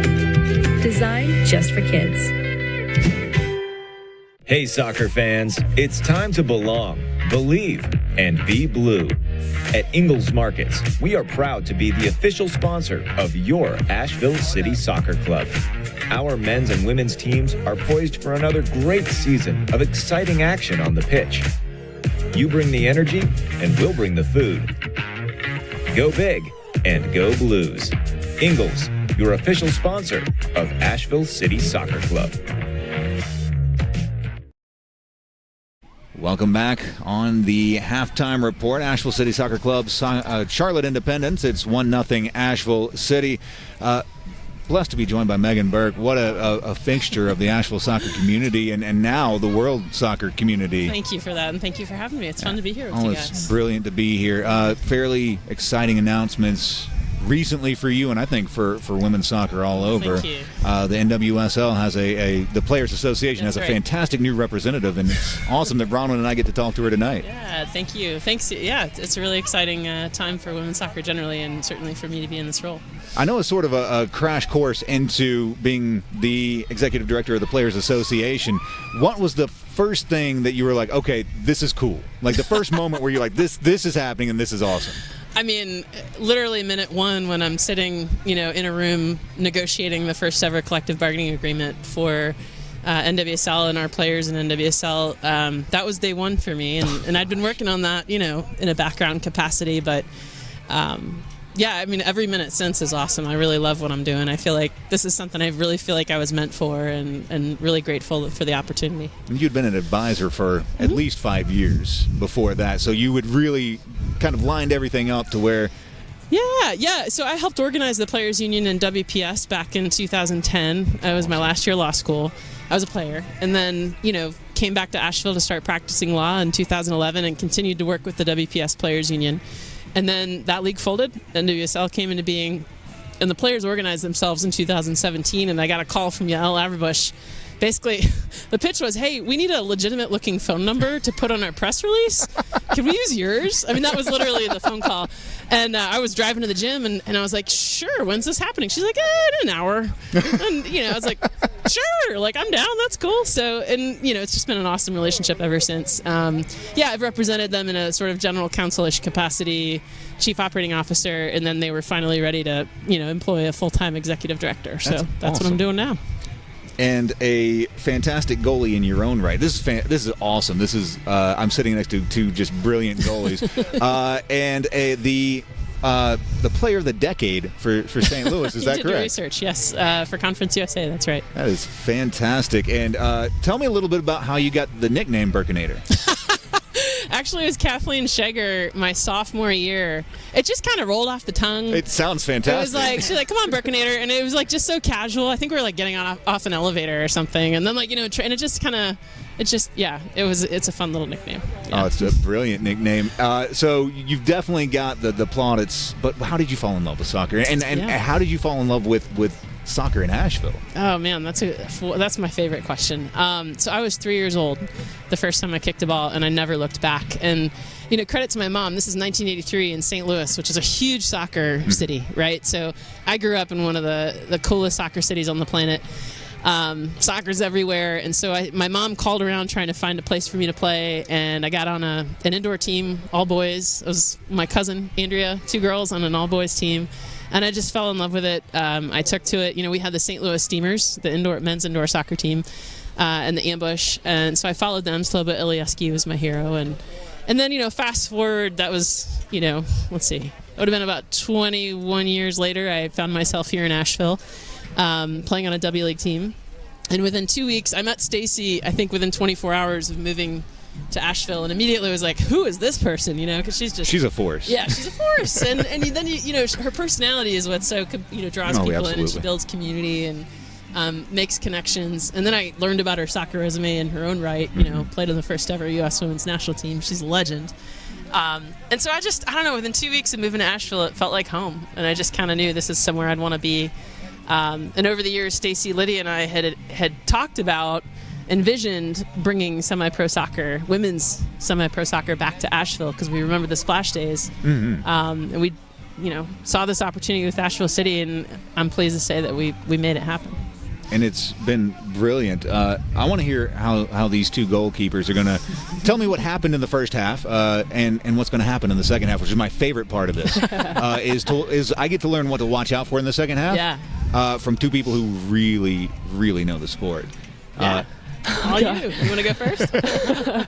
Well, I wouldn't want to have to follow you, so I think Asheville has done a really good job sticking to their game plan. They're trying to play up through the back and into the midfield and start low and then build high, wait till they can have numbers in the box, and then put in crosses. They're going to need to start finding those numbers in the box, getting those early crosses, and then trying some dangerous direct balls. That's where they've gotten their opportunities down the line, these big risky balls that they have the speed to catch up with and create dangerous opportunities. Love it. Yeah, absolutely. What I'd love to see in the second half, get the ball to Molly Dwyer. Yeah. Absolutely. Get the ball to Molly Dwyer. She had an opportunity there in the first half that I'm sure she would say she'd love to have back. But it's the first home game of the season, and so I think finding our rhythm, playing through midfield a little bit more and just trying to connect some passes early on, but then really settle in so we can get them. Our MO needs to be putting teams under pressure, high pace, and I don't think we've quite seen that in the first half, so I'm really looking for that in the second half. I've been surprised by the interplay through the midfield, some of the one-touch passing, for a team that's only practiced together for a week. Not even a week, really. And it really is scary. What can this team accomplish in their time together, because you're seeing some fairly intricate moves. Here's my bold, outlandish prediction. I'm going to say Oyes gets a goal, and I'll tell you why. Is because so much focus is going to go to Dwyer, and Oyes is going to sneak in on that backside, get on the end of a cross. That's what I'm going to say. I like that. I'll take that one. That's good. That's good. Yeah. I do think Charlotte pulls one back, though. Yeah. This is going to be a tight game. We're not blowing teams out like we used to in that first season. WPSL, there's a lot more parity. We do have a very talented side, and I'd like to see, I think over time, your question is a really good one, how WPSL kind of functions is a very short season. It's very compressed. And so the team that excels is not necessarily the best team out there, but the team that can come together the fastest. So that's what I'm looking for. Really not just tonight, but in the next week. It needs to happen quickly. As they get ready to kick on the second half, Megan, it's been absolutely fantastic. Thank you guys. This is so fun. Thanks for what you're doing. So much appreciate you. I'm so glad to be here with you guys. Thank you for covering the game and supporting Asheville City. We'll do it again soon. Yes. Absolutely. Awesome. And we're going to tell you that Ingalls Markets, they're with you every step of the way. Asheville City Soccer Club is made possible by Mission Health Sports Medicine. Proud to support athletes of all ages and skill levels throughout Asheville and the Western North Carolina region. Rhubarb Food and Drink at their uncomplicated best. Mosaic Realty, make your next move with Mosaic. Carolina Color Tones, the leader in pre-finished siding, and Old London Road, where we watch. Nice job. As we get ready for the start of the second half, it'll be Asheville getting things underway.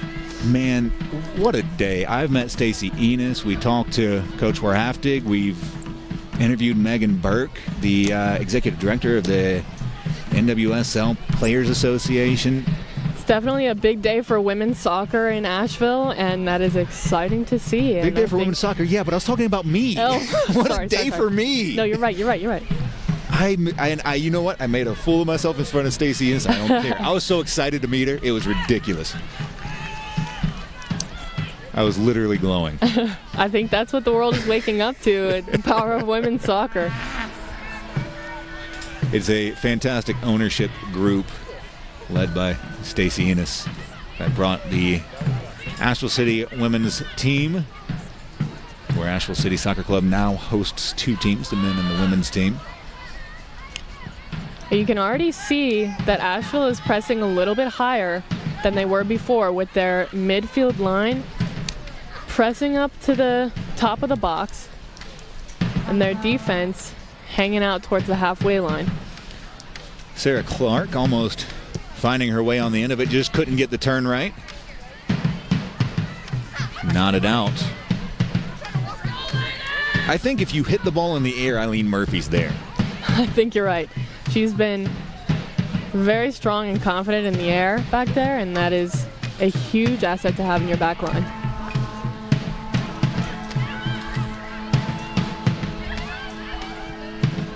Ball played forward.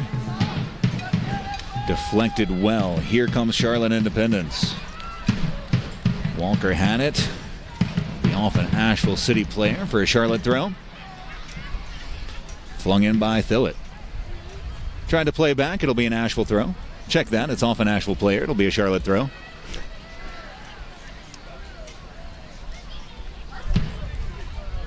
Here's Thillett. Nice bit of crossing run. That's tipped out. It'll be an Asheville throw. We haven't seen Charlotte play amongst themselves in these rondos this high up the field as yet, but it looks like they can get a little success and gain space, which is going to help them since their high press allows them to trap the ball up in their attacking third and give themselves time to get up there. Just a bit too much to ask Silber.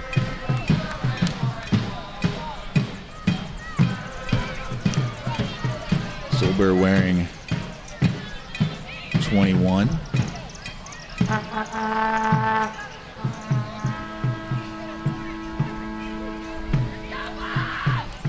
Oh, and there's a late hit. Foul spotted. Card stays in the pocket. Slowly to her feet is Canizio, but she's back up.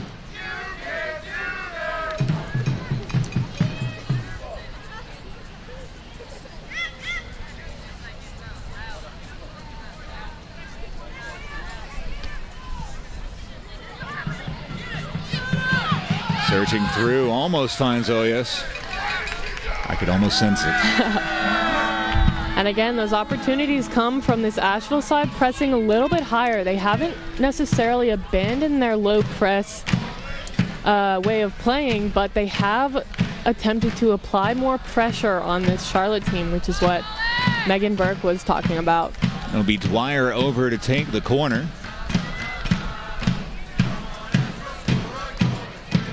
Right in the heart of the Blues, the South Slope Blues. Loose back post, attempted cross, settled again by Asheville. Looking for a spot in.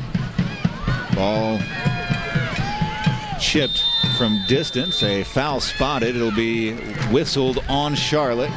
It'll be an Asheville free kick in a very dangerous spot. It'll be a tough angle. You'd almost have to go up and over the wall. You should be able to get it back down from there. But again, this is what getting numbers up into the attacking third does for you. When you create traffic and you're trying to recycle these opportunities, there's going to be hits like this. Advantage initially played, and once the official saw no advantage existed, pulled it back to the spot.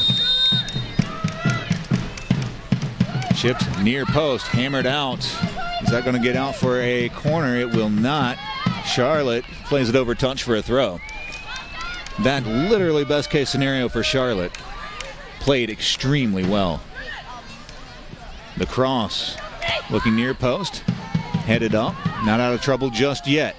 It'll be knotted down just narrowly to the side of the corner flag. It'll be an Asheville throw. Both of these teams are trying very hard to deny corner kicks because they are very dangerous in women's soccer at this level. People can finish set pieces. Played back, unfortunately, as Jacobs threw it in, then finds herself in an offside position. Good job by the Independents holding their line. Now that takes a lot of communication, and that usually comes from the goalkeeper when it's that deep. Stapleton is surely telling her team when to press up, grabbing stragglers and yelling at them to push up and get with the line. Moving up the line is Schuster to take the throw into the midfield. Certainly a much higher press from Asheville as they win the ball. Have some space to move in front. Bit of a loose touch, and Charlotte takes it away. Charlotte may have numbers on the counterattack. Searching ball forward. Will be a foot race. And ushered out.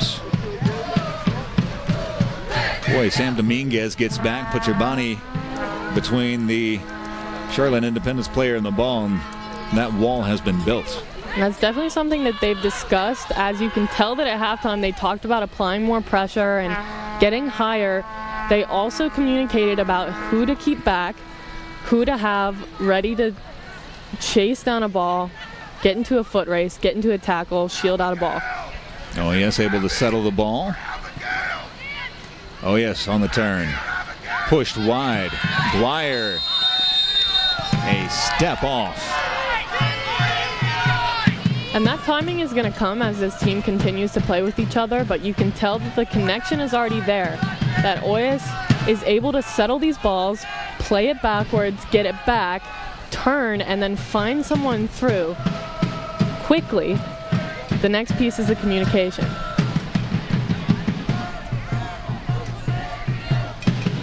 Dwyer went, but it was, if it was a step, it was only that. It was a narrow margin.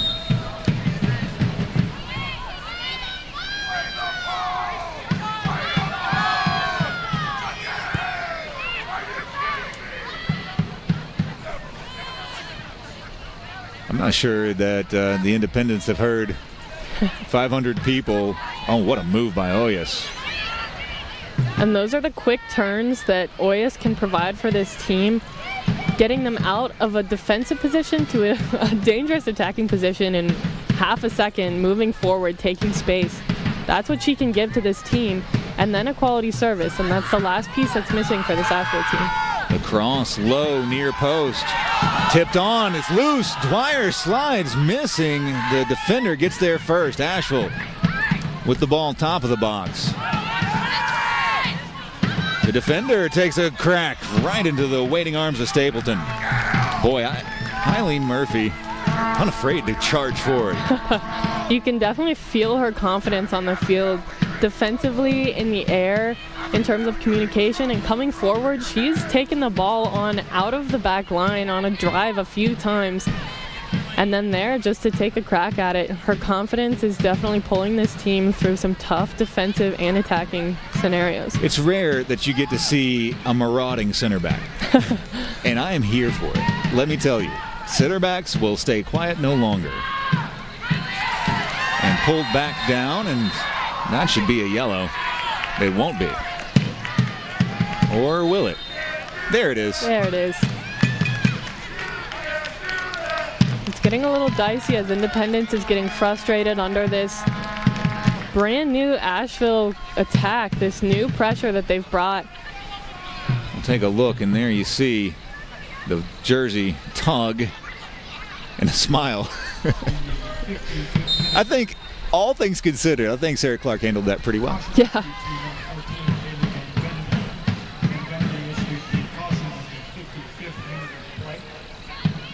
Settling on the ball, losing out.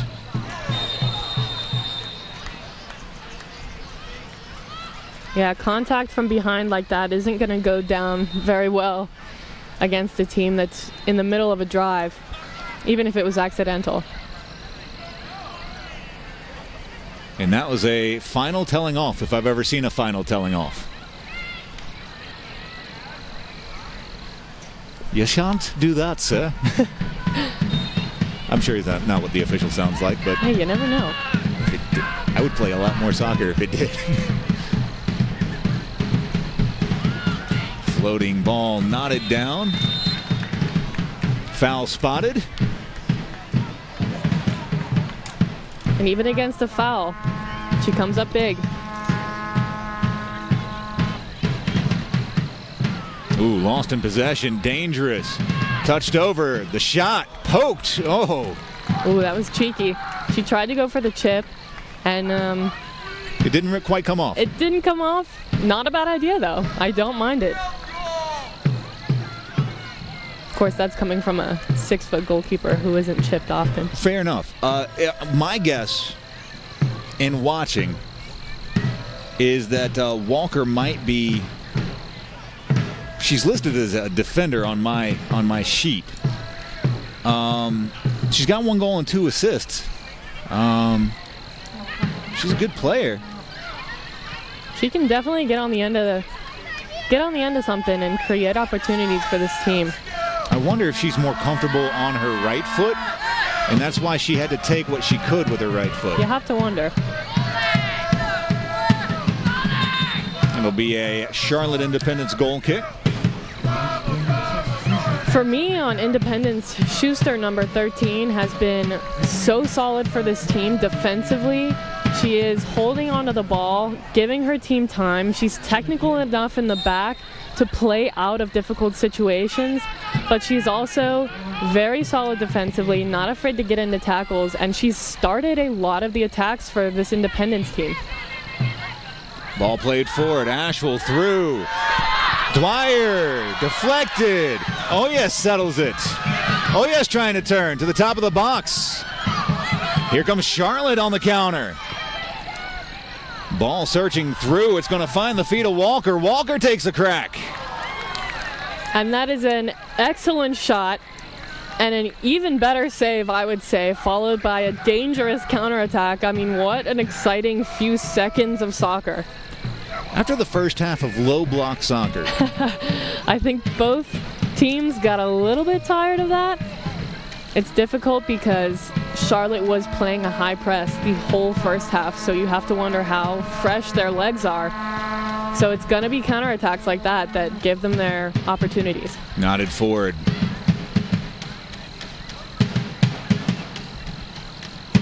Nifty pass through, but it'll get through everyone. Oh yes, onto the end of it. Looks at her options, plays forward. And smartly played out, trying to find the run of Silber. And that's a dangerous ball from Oyas because it's not square, but it's not directly to the goalkeeper. So even if it overshoots both the defender and Silber, it's still a dangerous ball that anyone can get on the end of. Ball creeping through. Silber plays it back up top. Asheville looking to maintain a spell of possession.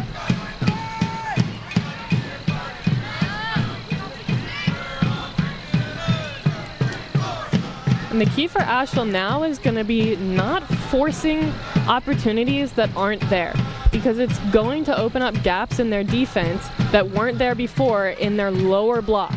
So as they're pressing high, they're still going to need to be selective on which opportunities they spring for and which they settle down and play back and then get back up through.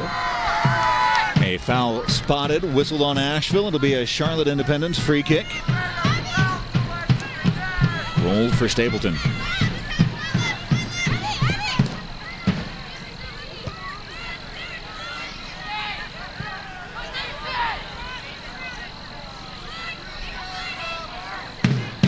Charlotte throw taken in.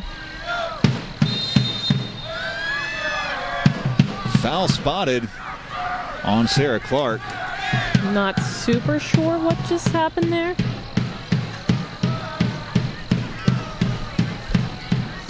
I think when Walker bent down, the official assumed a push.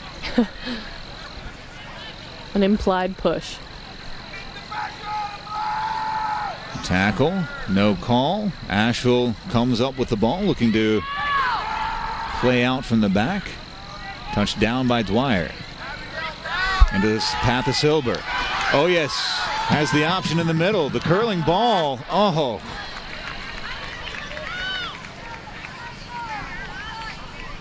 And those are opportunities that Asheville needs to capitalize on, because they had numbers up almost 4v1 going towards the goal. And that ball has to be stricken a little bit harder and a little bit further, curling back. It really just has to be put between Stapleton and Oyas, and Oyas is going to run onto it and make something out of it. And that's where you want an early cross. From the back line, trying to play it through. The shots. And Asheville doesn't mind a shot there, but again, they have two extremely talented players who can get on the end of crosses, crashing the box, and they weren't marked very tightly. The attachment from Independence was a little bit sloppy on that, and if that ball had been crossed to the back post to Oyas, she's putting it back for a goal or dropping it off for Dwyer. Just that decision in the final third. Ball lifted over, played forward. Rolled all the way back for Moran. Asheville building from the back. You can see that Independence can't quite press as hard as they had in the first half. They would have normally put some pressure under a goalkeeper right there, but they're trying to close gaps now from the defense to the midfield rather than pushing their entire forward line straight at the back line. Played through the middle, touched forward, but Charlotte able to get on the end of it.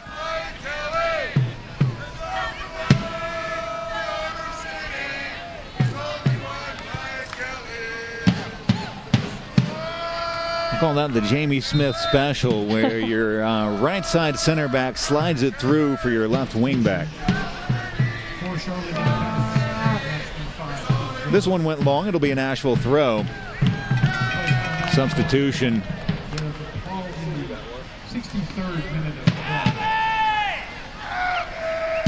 As Selah Gaylor coming into the game, taking the spot of Tori Paul.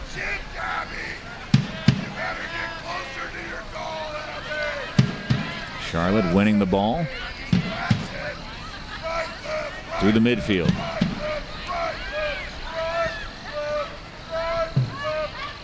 Searching out wide. A bit too much to ask of Thillett. It'll be an Asheville throw. This is where the size of Independence bench might come into play.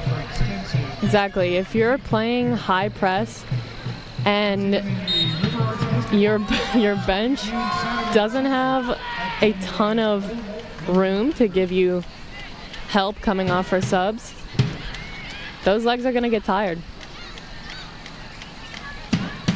Especially as the intensity of this game picks up. Asheville is not going to let off, and Independence is trying to break through the middle and capitalize on those gaps that Asheville is leaving because they're staying higher. The difference in the game, a Molly Dwyer 42nd minute penalty kick. Drawn by Molly.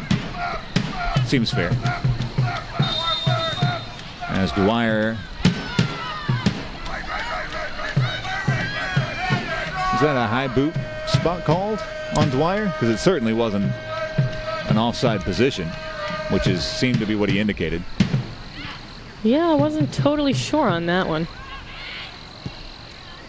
Hammered out of trouble.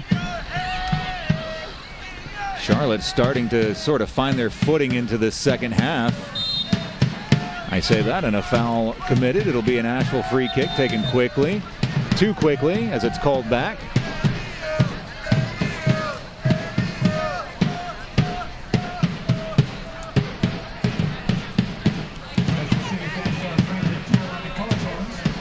Played by Murphy, looking forward, touchdown. Charlotte playing it back towards Asheville's back line for Oyas. Gets the turn. Oyas through the middle. Ooh, getting a foot out. Charlotte just really had to get that one right. That was a dangerous ball. And that was the right ball, too, and she played it so that it was curling away from the mark in the middle, but Charlotte was able to close the gap fast enough to deny that through ball, which would have been extremely dangerous. And the next number 9, Eddie Porter. Porter, number 9, replaces Bianca Canizio. It'll be Canizio coming off. And coming on will be number 9, Addison Porter.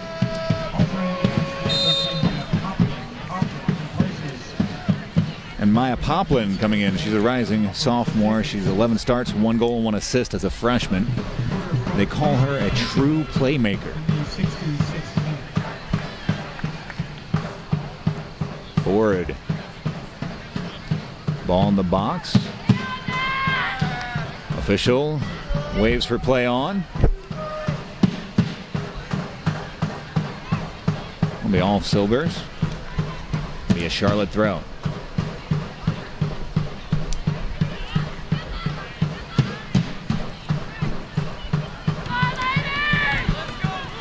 Under the lights at Greenwood Field. Silver challenging high. Foul spotted. It'll be a Charlotte free kick. Foul whistled on Silver.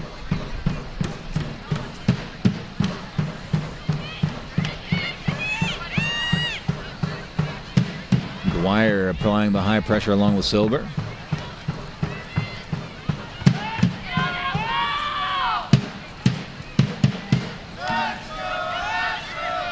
Playing wide.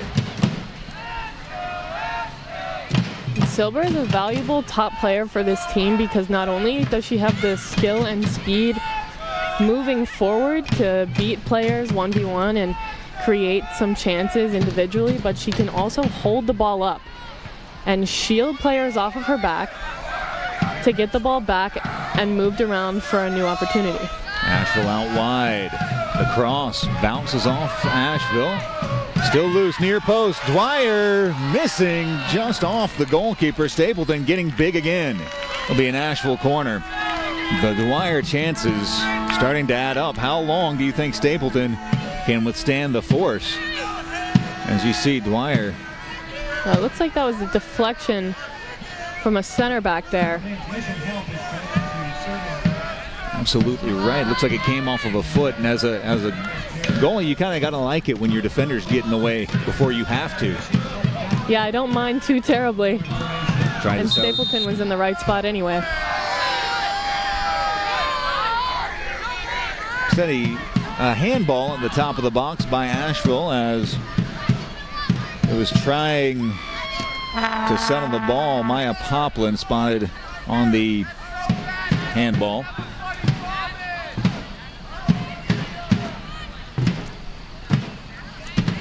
Stapleton, 11 starts as a senior at UNC Charlotte, 1.03 goal against average, 50 saves in her senior year. Here's Oyas into the middle. One touch, moving forward. Dwyer continuing the run. Dwyer! Oh, just missing wide. I think she thought that she was going to be called offsides for a second, and so she hesitated on the speed there for a minute, but she looked up, and it was the right idea to open her hips and look for that far post because Stapleton had that near post covered. Just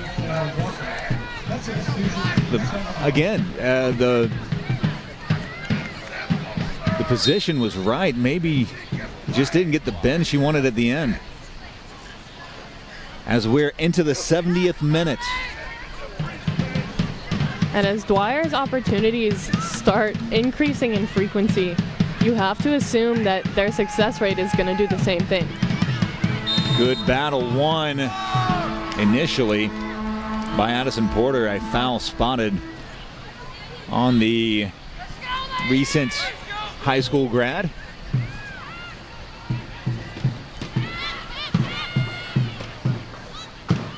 You see Reynolds, one of the 3 or 4 high schools in the area that have really fantastic soccer. When you think about a brand new high school grad playing against players like Molly Dwyer, who have trained with players in the NWSL, That's got to be tough competition, but the ability to stay composed and focus on what's in front of you is something that is key in this league and in this game. Oh, yes, trying to get on the end of it. Oh, yes. Becoming a fly in the ointment, nearly causing trouble. Ball got out for Paul. Paul loses it. Only momentarily. Dwyer steals it away. Oh, yes. Oh, yes, shot. Trying to curl it into the back post. Just couldn't wrap her foot around it. And those are the chances that Asheville is winning more frequently because they've gotten numbers higher up the field. So they're now winning these balls that are dribbling out from previous opportunities. And Oyas finds some space, takes a touch, and unfortunately can't get the curve that she wants on that ball. And I'm sure with a little bit more space or maybe a touch more forward, she would have been able to hit that.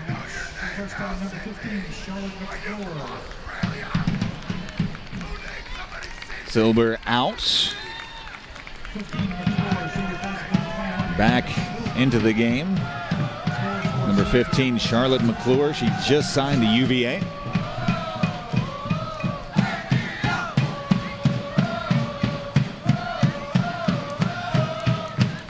So I know they're just out of high school, getting some good game time. Ball rolling forward, settled by Dominguez.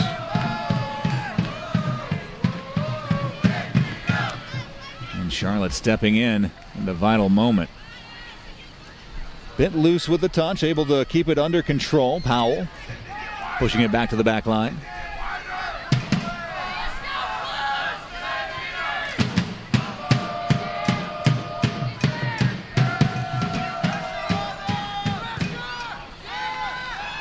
Asheville able to steal the pass forward, the pass necessitated by the pressure from Dwyer. That added pressure from the top down coming from Asheville's higher players is giving Asheville many more opportunities that start higher up the field, which is allowing them time to recycle back and to start quick counterattacking opportunities. All over the top. That was well read and well settled. Not the first time we've said that about number 12, Sarah Clark, tonight.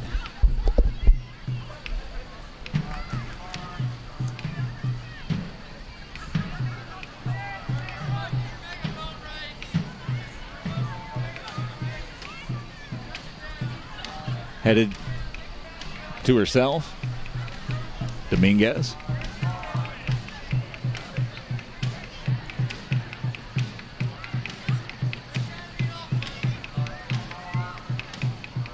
And now Dominguez again. Rolled forward in the midfield, turning. Nifty turn. Poplin plays wide. One touch, nifty move. Oh, Charlotte doing just enough to get a foot in. Top of the box.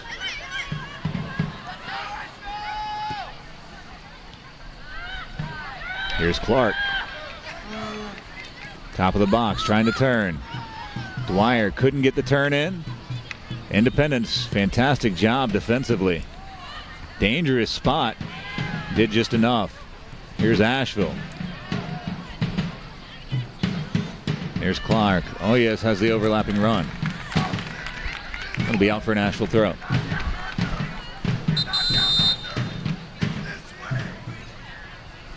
Substitution for Asheville. Asheville substitution forthcoming. Return to match number 4, Greb. Back into the game, Laura Greb is going to be taking the place of Molly Dwyer.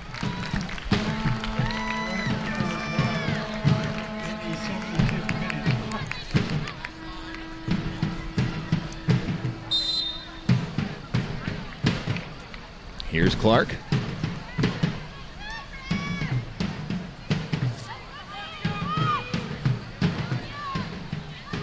Oh yes, nodding to Ford.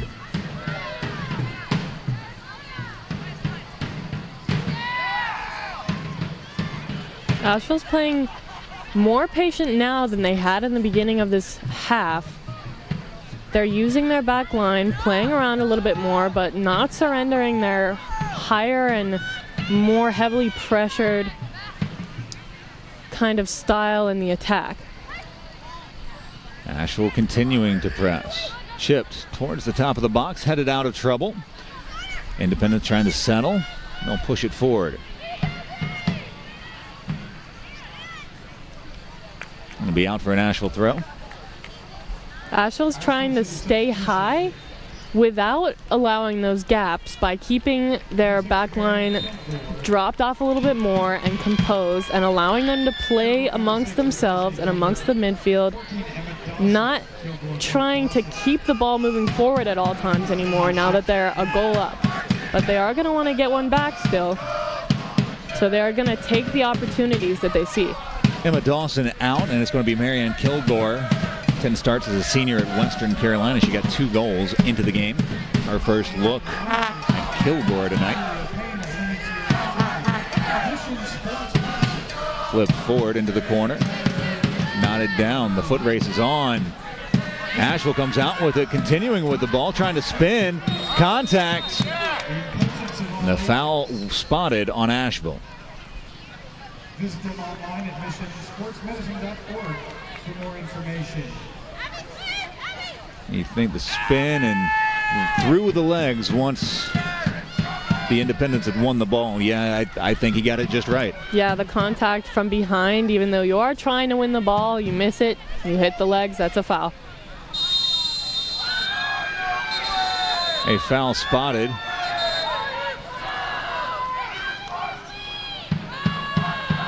And a yellow card brandished to Maya Poplin.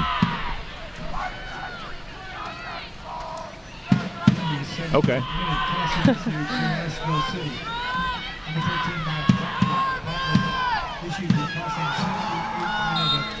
It had to have been persistent infringement, or she said something, because that foul certainly didn't warrant it.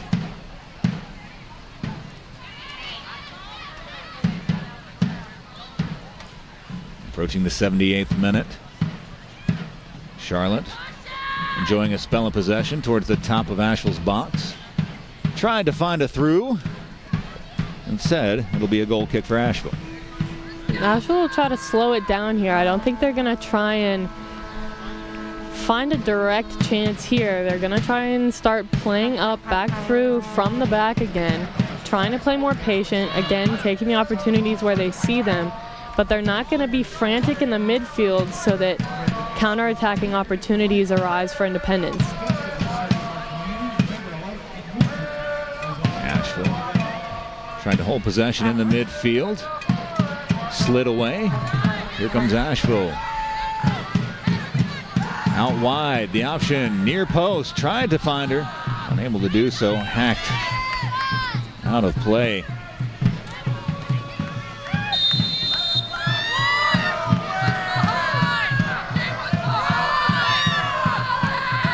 Foul spotted. It's going to be whistled on Asheville. Quickly taking the goal, the foul spot is Stapleton, and here comes Charlotte the other way.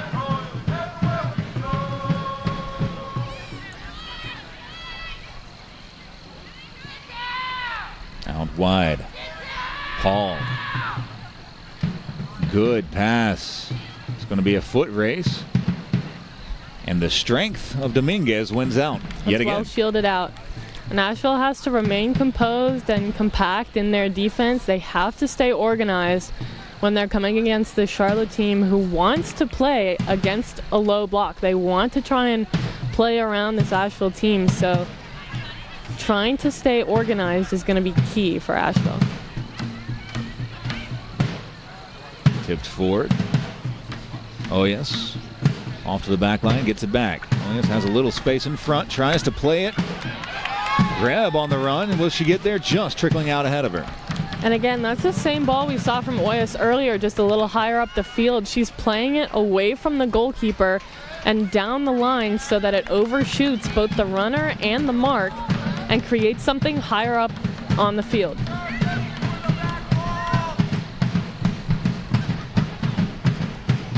Out wide, here's Oyas. Oyas Looking for the cross. Low. Takes a deflection, and Charlotte able to hammer it out. Loose touch. Well done to stay with that loose touch. If you abandon that, then you give that player way too much space to turn and come right back down. And it'll be a 3-on-2 at that point with a Charlotte team that's desperate to send runners in at this point of the game.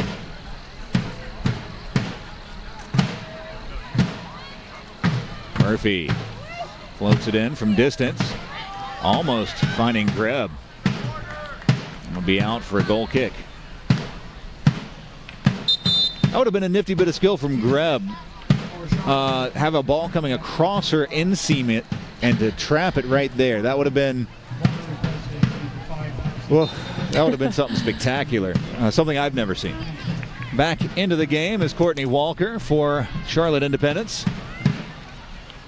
Bouncing ball. Paul will get on the end of it, trying to push it forward.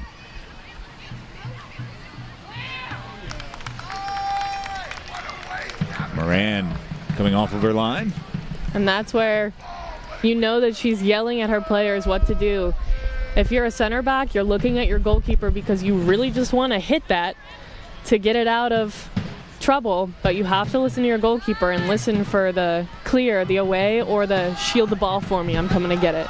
Space on the far side. Asheville City be lost out for a corner, and a Charlotte Independence player down in a good amount of pain, and judging by the way that they're treating it, perhaps a cramp.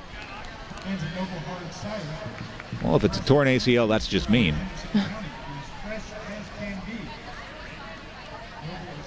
Is that a calf cramp? Hard to say.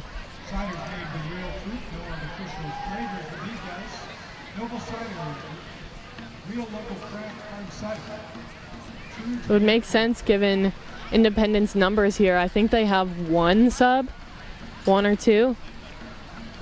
It's difficult to maintain a 90-minute game against an Asheville team with a deep bench. And it's a humid night. It's not necessarily a scorching night. Would say mid-60s right now. I'd say it's pretty perfect soccer weather. But it's one of those mid-60s that's just humid. Like, you can see the humidity in the air. Yeah, it'll sneak up on you. And that when you're running around and that sweat just is pooling, and it's not running, and it's not cooling. Those cramps seem to happen more often. And that'll bring Sayla Gaylor back into the game. Back up to her feet is Flanders.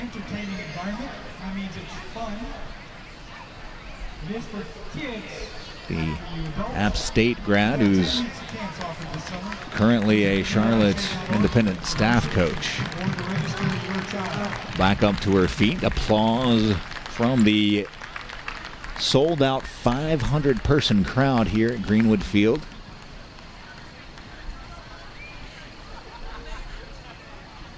And when play gets back underway on the far side of the field, will be a corner for the Blues.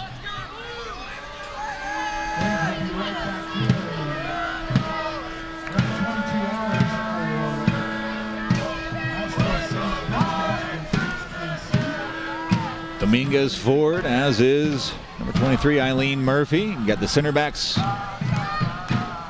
rushing up. The official blows the whistle. Here's Greb. Looking back post, a whistle already blown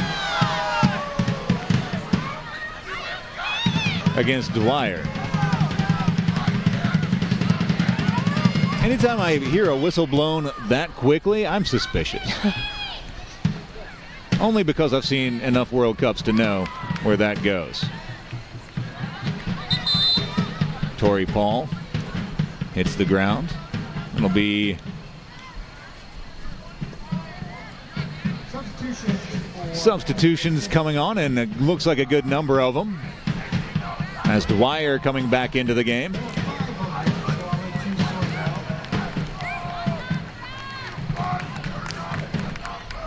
A line change in soccer. Oh, yes. Out as long with Addison Porter. We're going to see Maya Poplin trotting out.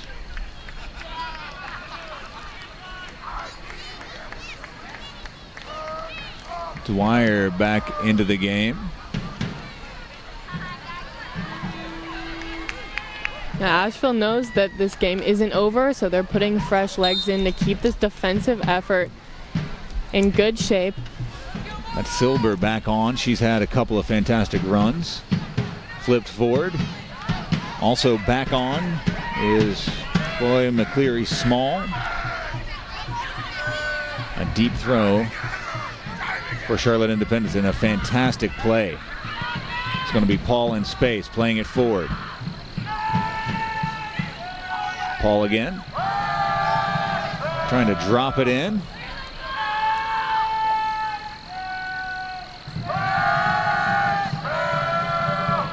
I'm telling you, try to get through Dominguez. You can't. You can't. She could teach a master class on how to shield the ball out. And that's the right play this late in the game too, because it gives you time. It gives you time to set up. You can take your time on this goal kick. Really stretch it out. Wonder if Dominguez, who's had 9 starts at Elon last season, wonder if her major has anything to do with masonry, because she is quite a wall. The Asheville throw.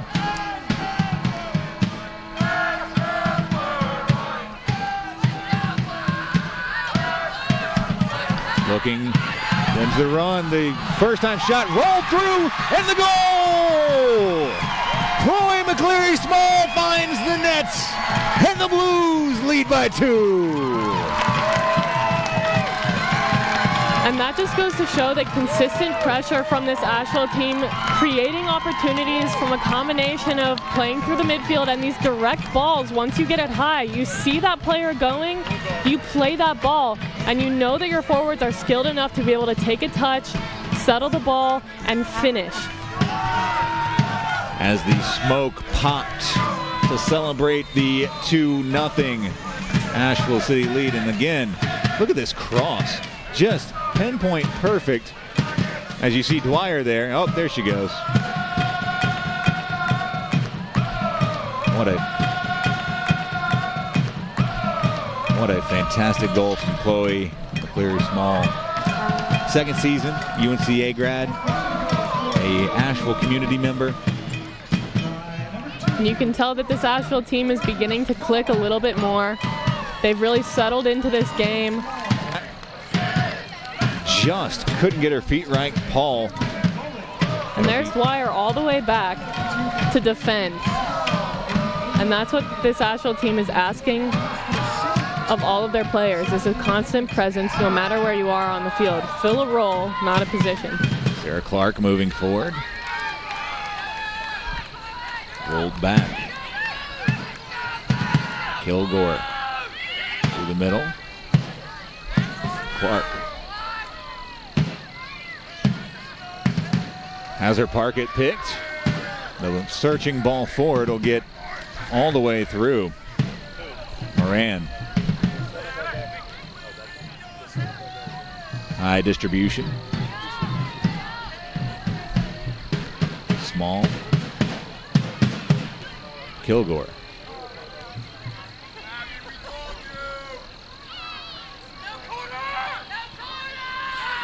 And Asheville now patient in possession. It'll be out for an Asheville throw as we approach the end of regulation. Anticipate a reasonable amount of stoppage time just because of the Charlotte Independence injury. Asheville throw on the far sideline. Asheville's slowing down this game now, and they're really trying to possess. They're using small passes in the midfield to try and keep this ball while working it forward, and then if nothing opens up, going back. 4 minutes of added time. Ball stolen. Now the marauding center back moving forward again. Will she continue her run?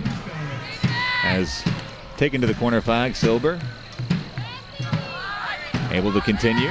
What possession. Into the box. Asheville low. Scooped by Stapleton. And Stapleton had to come up with a hold there, and it's not an easy one to hold on to. It was bouncing a little bit and skidding across the ground. She had to pull off that forward dive and smother the ball into the ground. Otherwise, there were 3 Asheville players there ready to tap anything in. Kilgore playing it out. Charlotte throw right around the midfield stripe.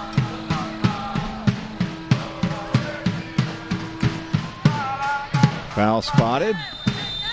And it will be whistled on Charlotte for the jersey tug. There have been some questionable fouls, some dicey fouls here, but I don't think that's indicative of the attitude of these 2 teams playing against each other. I think it's just indicative of this passion and energy that's coming from both sides. It's something that hasn't happened for a long time. This match that Asheville's been waiting for.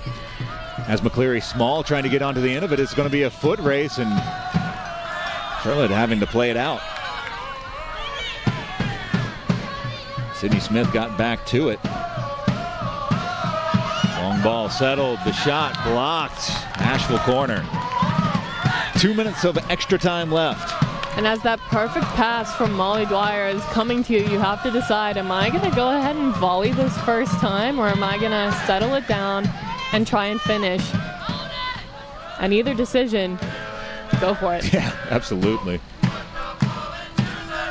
The outswinging corner taken low. Will be out for a Charlotte goal kick.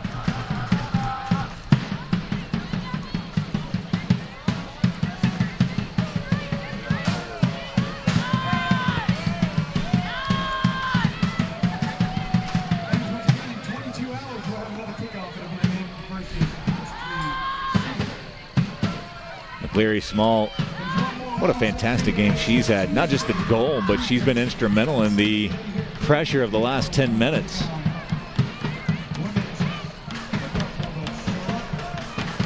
Asheville across the back line. Ooh, that was a nifty move and a very late tackle. Official reaching for his pocket.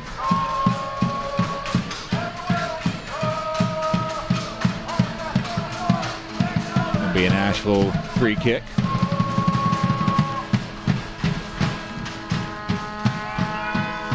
All the way over to take it, Eileen Murphy.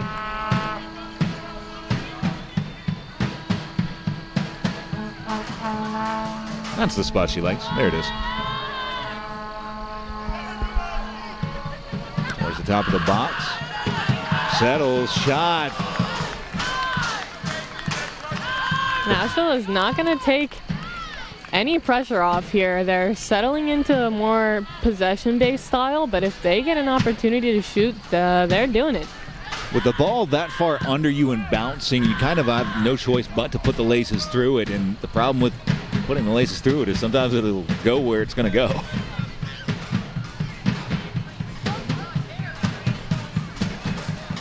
Flip forward. Anticipating the full-time whistle any second. Asheville settles.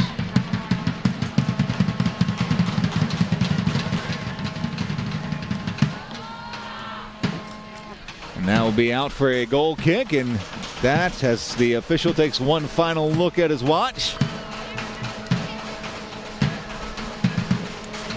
Michaela Moran over to grab the ball. The tension building, waiting for that final whistle.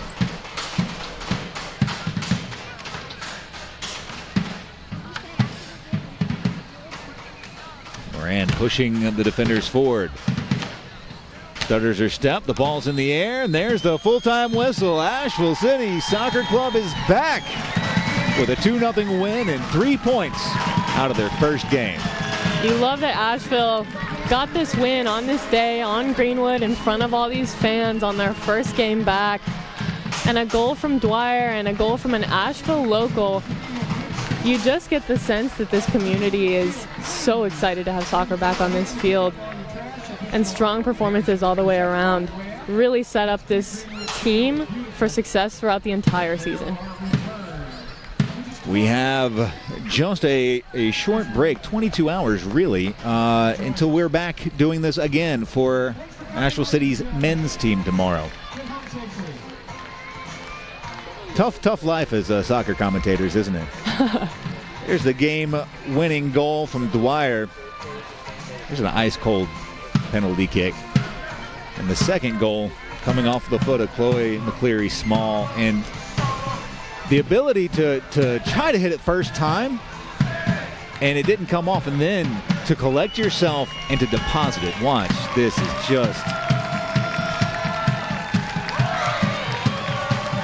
What kind of balance does it take to try the short hop volley and then to maintain your composure? It takes sheer athleticism, and even though the touch was messed up on the first one, she did time it right. It just came off of her foot a little bit wrong, which is difficult to get the timing right anyway.